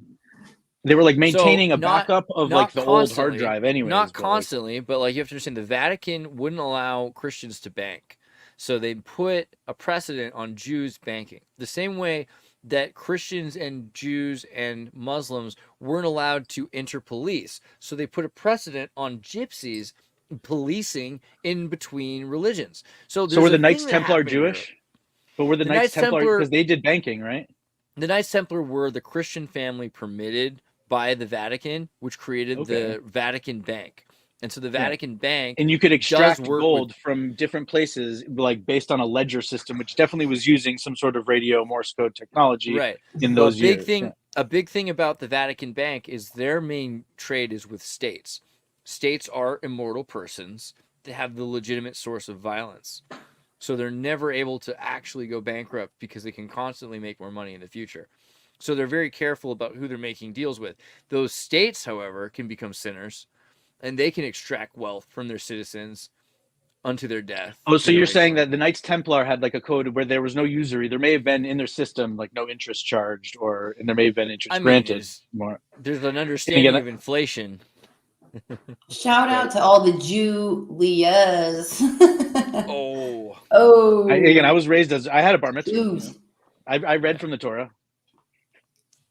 Trying to say something related, phonetically, pretty much. But all right. So when it comes, I was just going to say. So the Knights Templar are kind of an official group and have some sort of they're the Merovingian system where they produce knights that are able to act on behalf of the corporation. Whereas Jews are kind of an amorphous thing that's oftentimes considered like a race, and you could be a bad Jew, but you're still a Jew. Whereas if you're a bad Knights Templar, you probably get kicked out of the Knights Templar. Ooh, we got to wonder when it comes to banking and who are you going to bank with. How many people you can get excommunicated during certain times there would be distrust from being a Jew. One versus the other. You can be excommunicated from being a Jew as well. So I wonder what are the real limits on a not for my temple. They told me I can. A family to a race. Well, what's a family to a race, right? Because we looked they changed rabbis 4 times when I was growing up, though. Anyway, so I don't know. We looked at Jonathan Jacob Meyer. Jonathan Jacob Meyer, the super sperm donor who has 1,000 kids in every country. So he's 100,000 kids or 10,000 kids or something like that. At what point does a family become a race, right? Because that could be something to consider, right? The king of Dubai had 50 wives, and each one of his kids had 50 kids. Ooh. Okay, well, how many kids did Washington really quick. have? There's this, apparently, there's this man named Timothy Hogan that's claiming to be this Knights Templar, and he does all these tours and does all these things, but in fact, he's self-appointed and he's a total fraud, and there's evidence that shows that. So that just seems to be right on target with what we're talking about. Yeah. Well, and again, I don't mean to drag it out because we're well over 2 hours. I didn't realize that. Thank you, Andreas, first of all, for holding space for me and for the audience and for the conversation. I would just say that if we look forward to the next 50 years of the United States, and we have a bunch of young presidents who have big families, we're going to need to have a very large Secret Service to protect and look after all of that. And if you look historically, the kids of Washington and Jefferson, the majority of them didn't have white skin. And so if there were kind of heirs to the country, they might not look like exactly what people expect them to look like, but they may be letting us know, again, if someone's trying to give us a heads up, like having like 80-year-old presidents is really convenient when they have like small families. But in the future, over the next 50 years, we may have like 10 presidents come in and each one of them has like a huge family. So we might need to like figure out how to like, I don't know. Send them to Dumbo. Sorry, did I say that? No. And the president, he's going to be named Muhammad.